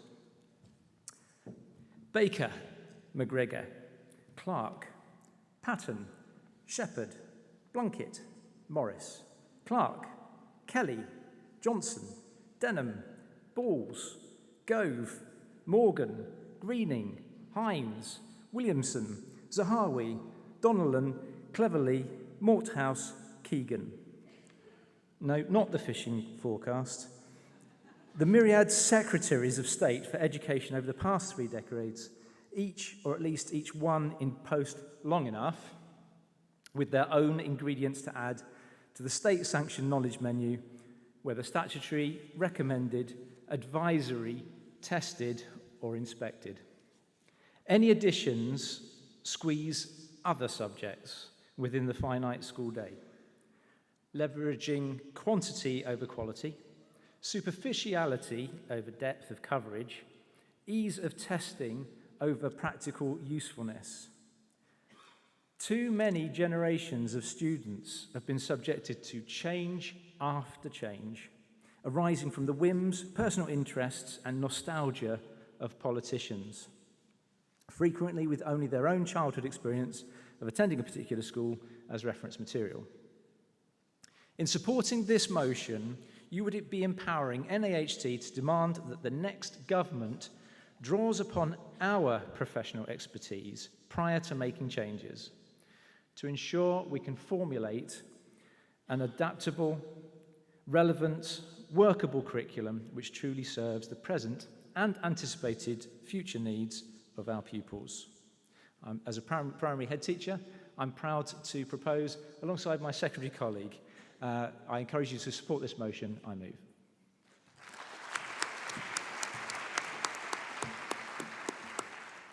Colleagues, there is an immense strain on our profession to plough through the content of the curriculum to the extent that the majority of learners only receive a surface level of knowledge rather than the deeper, more fulfilling level.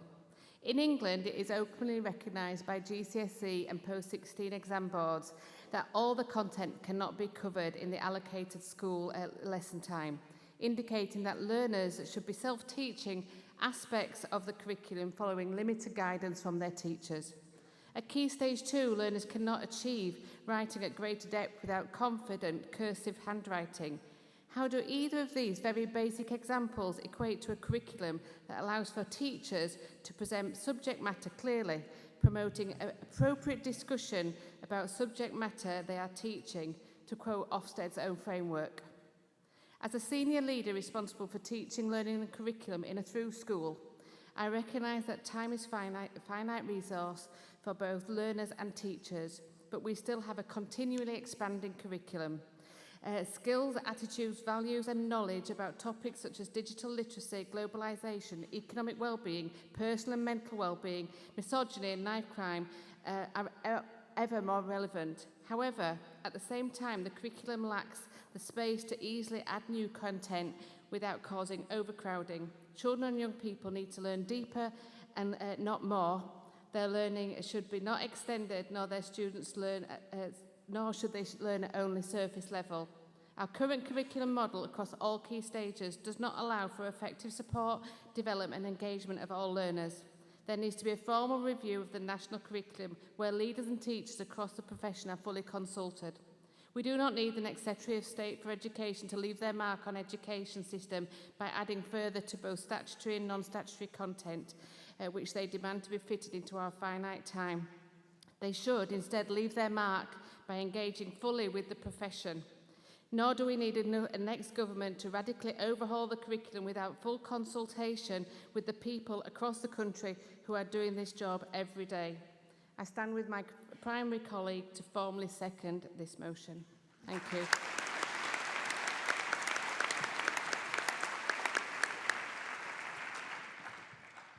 Okay, thank you very much. National Executives taking the view that they support this motion, and we have had an indication that Michelle Sheehy from Walsall Branch wants to speak towards this motion as well. Michelle.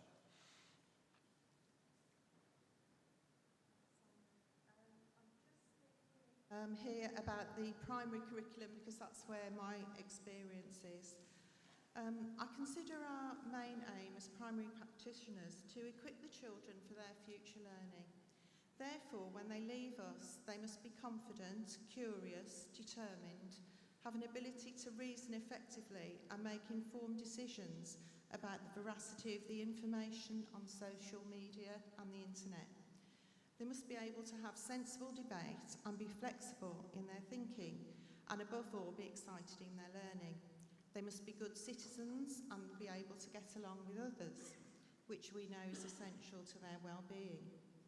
The primary curriculum is out of date and a huge impediment to achieving these aims. It is too heavily knowledge-based, knowledge that can be accessed in 2 minutes on Google. It's crammed to the extent where there is little opportunity to address essential skills. This means it's difficult to make the most of natural opportunities for learning or to address issues as they occur. As society is becoming more and more fractured, the solution is to say we need a citizenship lesson. Well, no, we don't. Instead, we should have a holistic approach where all of these essential social skills are constantly reinforced. So when a child asks a relevant question, we can take the opportunity to improve their learning. We need time to ensure that the children leaving us are confident and rounded individuals, and we need to be trusted to use our time wisely. We are professionals after all, a status that is being constantly eroded. Lastly, when the DFEs say they will consult head teachers when reviewing the curriculum, can they please consult head teachers from a cross-section of structures? The views of a rural primary head of a maintained school with 60 children are as valid as those of a CEO of a large multi-academy trust. Thank you.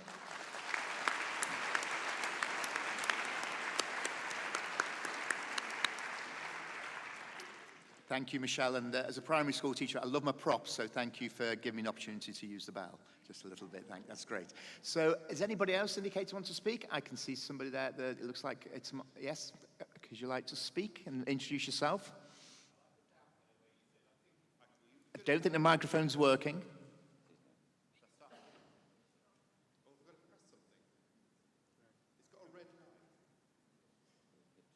that working? Yes, we've got you there. Thanks, Michael. Maybe that helps. I just think it's worth adding, it probably needs directing a bit at Ofsted as well, because every time there's a review of a different subject, we get the key message of, in the best schools, they're spending more time on this subject. And I think if you try and add all those things up, it all falls apart. So whatever's in the curriculum, it's often Ofsted that dictates how it is enacted, and that's the biggest problem, I think. Okay, thank you.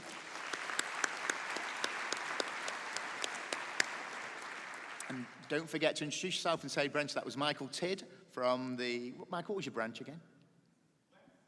West Sussex, thank you. I always get them mixed up, thank you. Got another person at the mic? Jim Nicholson, Stockport Branch Secretary, Stockport Branch. Little girl said to me, I said to her mum as well actually, in the same conversation recently, Mummy, why don't you go to school? Because I get all my answers from Google. Subsequently, our curriculum is out of date and needs a whole-scale change. It's essential that we support this motion. And just actually my colleague mentioned about Ofsted and a knowledge-rich curriculum. Einstein, who was one of our greatest ever scientists, actually said that imagination was more important than knowledge. We do need to have a look at the curriculum. Thank you.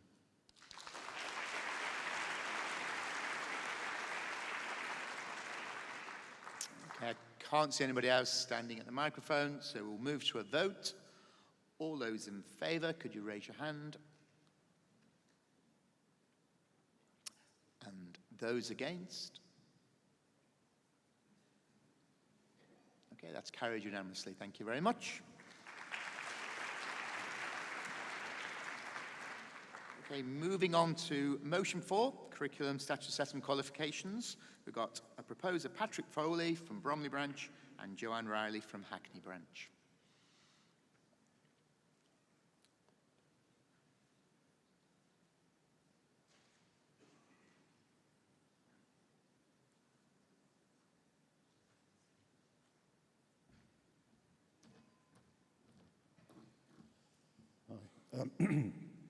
Comrades, brothers and sisters. I've been a head teacher and school leader for 20 years, and before that a Year 6 teacher. And every year of my 30-year career, I've had a seeking feeling of making children do SATs who really should not have done them. As an autistic person who, when I was at school and university, had a love-hate relationship with tests and exams, I feel an enormous amount of empathy for those children who find the process difficult to the point of impossibility. For some people, it may be really hard to understand how some hard things can be in life for a neurodiverse person. I have regular nightmares about my university finals for the last 40 years, for example.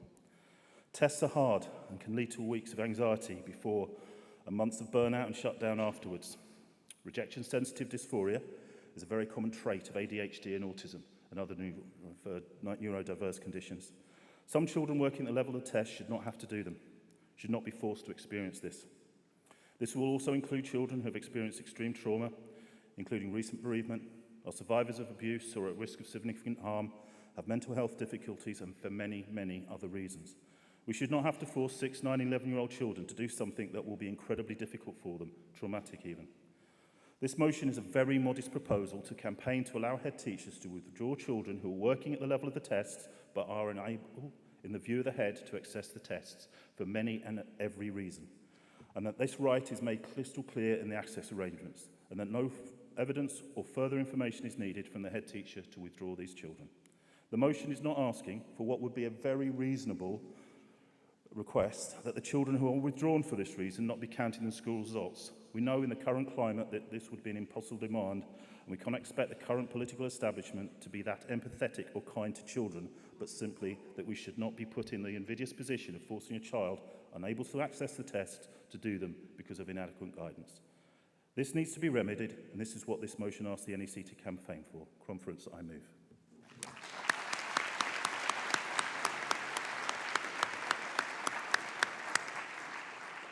Is Joanne here to second the motion? Okay, if Joanne's not here, could somebody from the floor be prepared to second this motion? If you just step up to the... Oh, you didn't step up, so Hugh, you're happy to second? Okay, don't think you need to step up, Hugh. You can just go, just second there. So Hugh from... yeah, thank you. Okay, so we've had indication from National Executive that we support this motion. and we've had nobody indicate they want to speak towards this motion. I'm just looking towards the microphones. Michelle, are you at the microphone? Great, thank you. I just want to echo what Patrick said. My moment in school that I was most ashamed of was forcing an autistic child to take a SATs test because I knew that he was at that level and I needed an extra 3% because we were due Ofsted. And after I saw the effect on him, I vowed I would never ever do that again, and I want everyone to fully support this motion.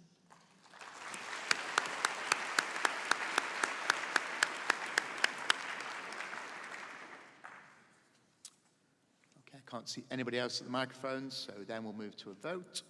Can I see all those in favour? Raise your hand. And those against? That's passed unanimously. Thank you very much.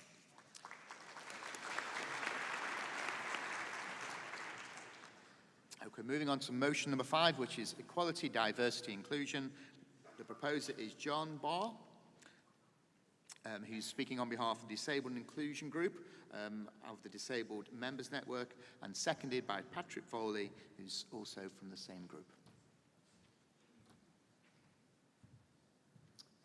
I'm just going to wait for the motion to be visible, conference.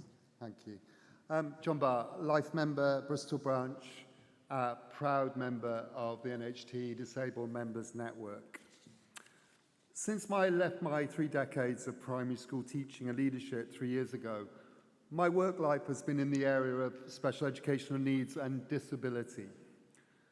On a weekly basis, I've seen the careful planning and adjustments made by teachers, school leaders, SENCOs for our children and young people to ensure their needs are understood and that the provision they require is in place despite the many challenges you all know all too well. But I have a question for you.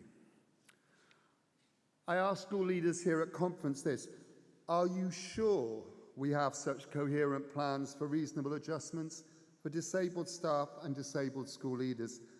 While many work hard, we lack a consistent, structured approach. Reasonable adjustment disability passports are being used in the health sector, the military, local government, the private sector to ensure successful planning.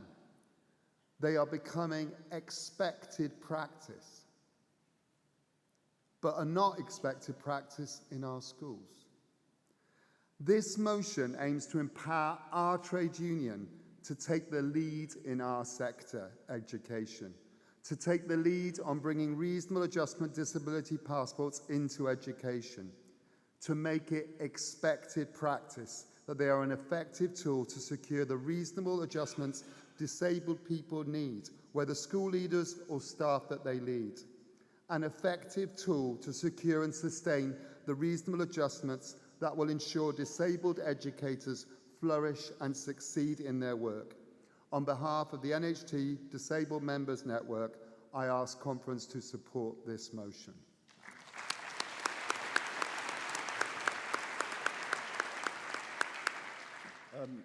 Just one thing to add. As a leaders trade union, as a group of leaders, we have this opportunity to lead our profession in this really important thing. So yes, it will mean that we will have to do more work, but it's good work, it's the right thing to do, and as an association, as a trade union, we need to lead our members in doing the right thing for our members and for everybody who we work with.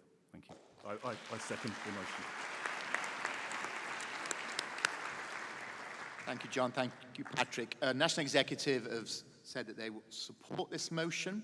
We've had nobody indicate that they want to speak before the meeting. Is there anybody who wants to speak to this motion from the microphone? On the floor, thank you. Just say your name and branch, please.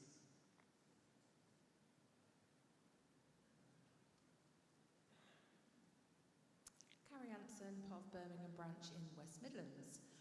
Just want to give some support to the motion in the sense that I work in a special school, very proud and privileged to lead it in Birmingham, and all of our students are registered disabled.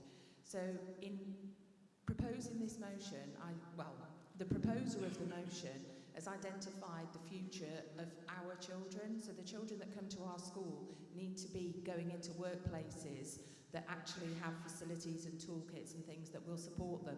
So thinking about preparing for adulthood, I think this is a great move to go, and it will be great for the children who then eventually come into education as a career. So what's good for the children? We all have communication passports, we have one-page profiles. Why can't it be done for the adults in schools? So I fully support. Thank you, Carrie.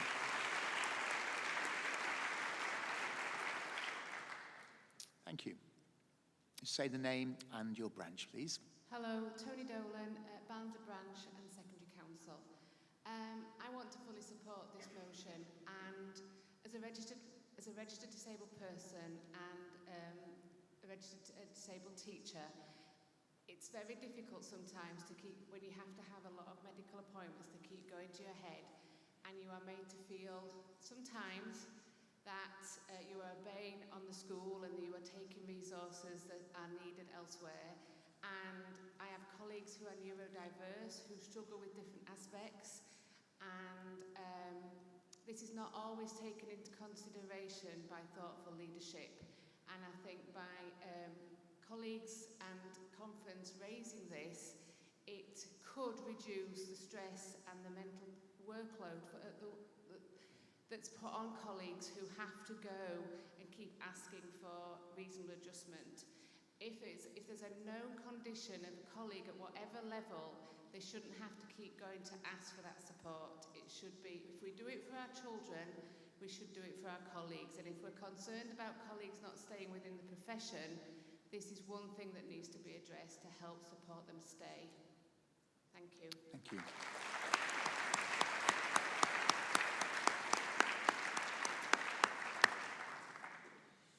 Okay, thank you. Try the microphone again, please. I need a box. Sorry. Jim Nicholson, Stockport Branch. I speak with a little bit of embarrassment what I'm about to say, because this motion makes a very clear message to our own membership about our own behaviours and how we should act.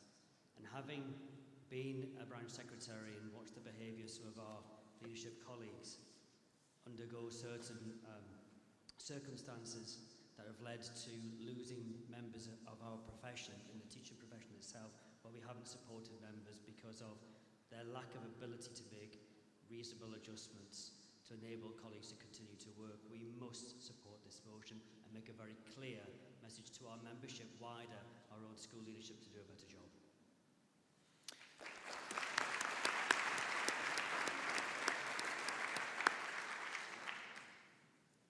Okay, I can't see anybody else at the 2-minute mic, so we'll move to a vote.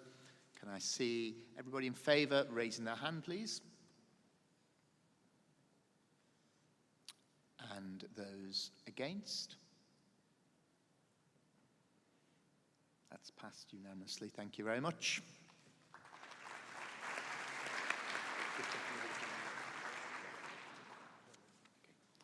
We're now moving on to the final motion of this session, an Equality, Diversity and Inclusion motion. It's proposed by Cathy Rowland from the Diversity and Inclusion Group on behalf of the LGBT Plus Network, and John Barr, who's also from the same group. Conference. As school leaders, we all strive to be fair and inclusive in everything we do. And this motion seeks to help us do that when it comes to supporting our trans colleagues and pupils. I know everyone in this room stands against discrimination. I also know everyone in this room strives to make their schools safe and inclusive environments for their staff and pupils, welcoming spaces where everyone is equal and everyone matters. Sadly, for many transgender people, discrimination is a daily part of their lives.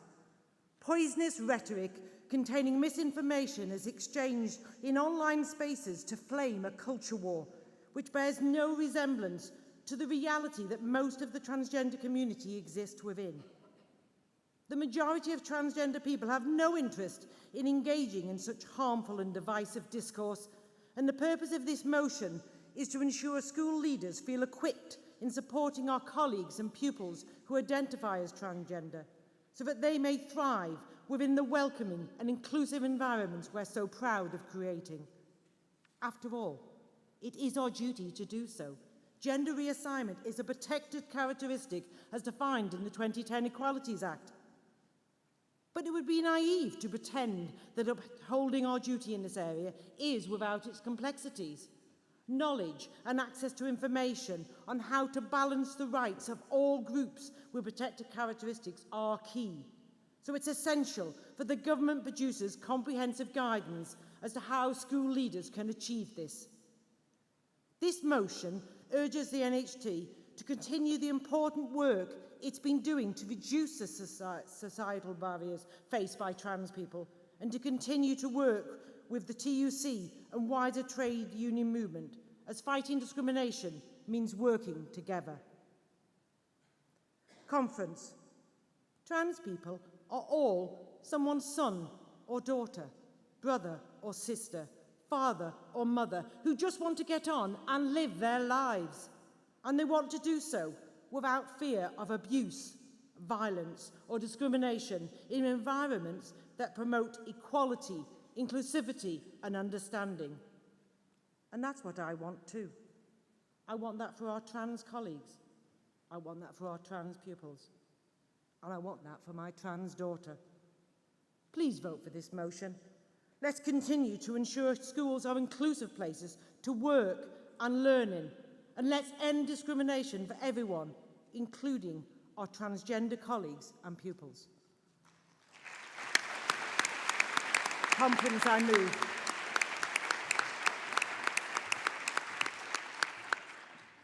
John Barr, Bristol Branch, co-opted member of the NHT Diversity Inclusion Group. Conference.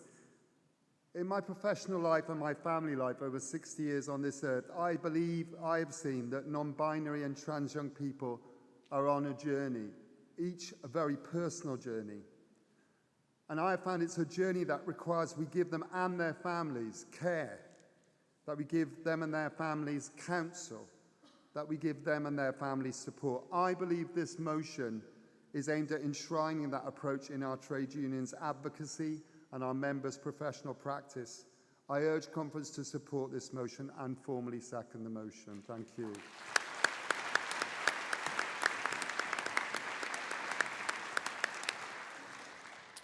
Thank you, Kathy. Thank you, John.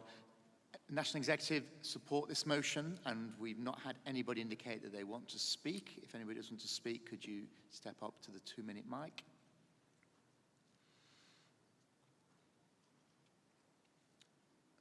Okay, I can't see anybody who's stepped up to the mic, so we will move to the vote. Can I ask all those in favour to raise their hand? And those against? That's carried unanimously. Thank you very much, conference.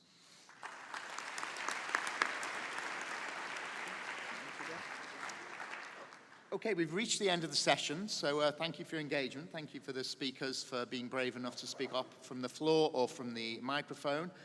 Just before we go, you've got your dinners tonight. Rachel and I and Amanda are going to come round to the hotels and just say hello briefly, but we won't keep you for long while you enjoy your dinners as well. We do have an early start tomorrow at 8:30, but it does enable us to finish in time to make sure this hall can be turned around for our gala dinner tomorrow evening as well. So if we could make a prompt start at 8:30, and I hope all the transport arrangements go well tonight. Thanks for your engagement. See you all tomorrow. Thank you.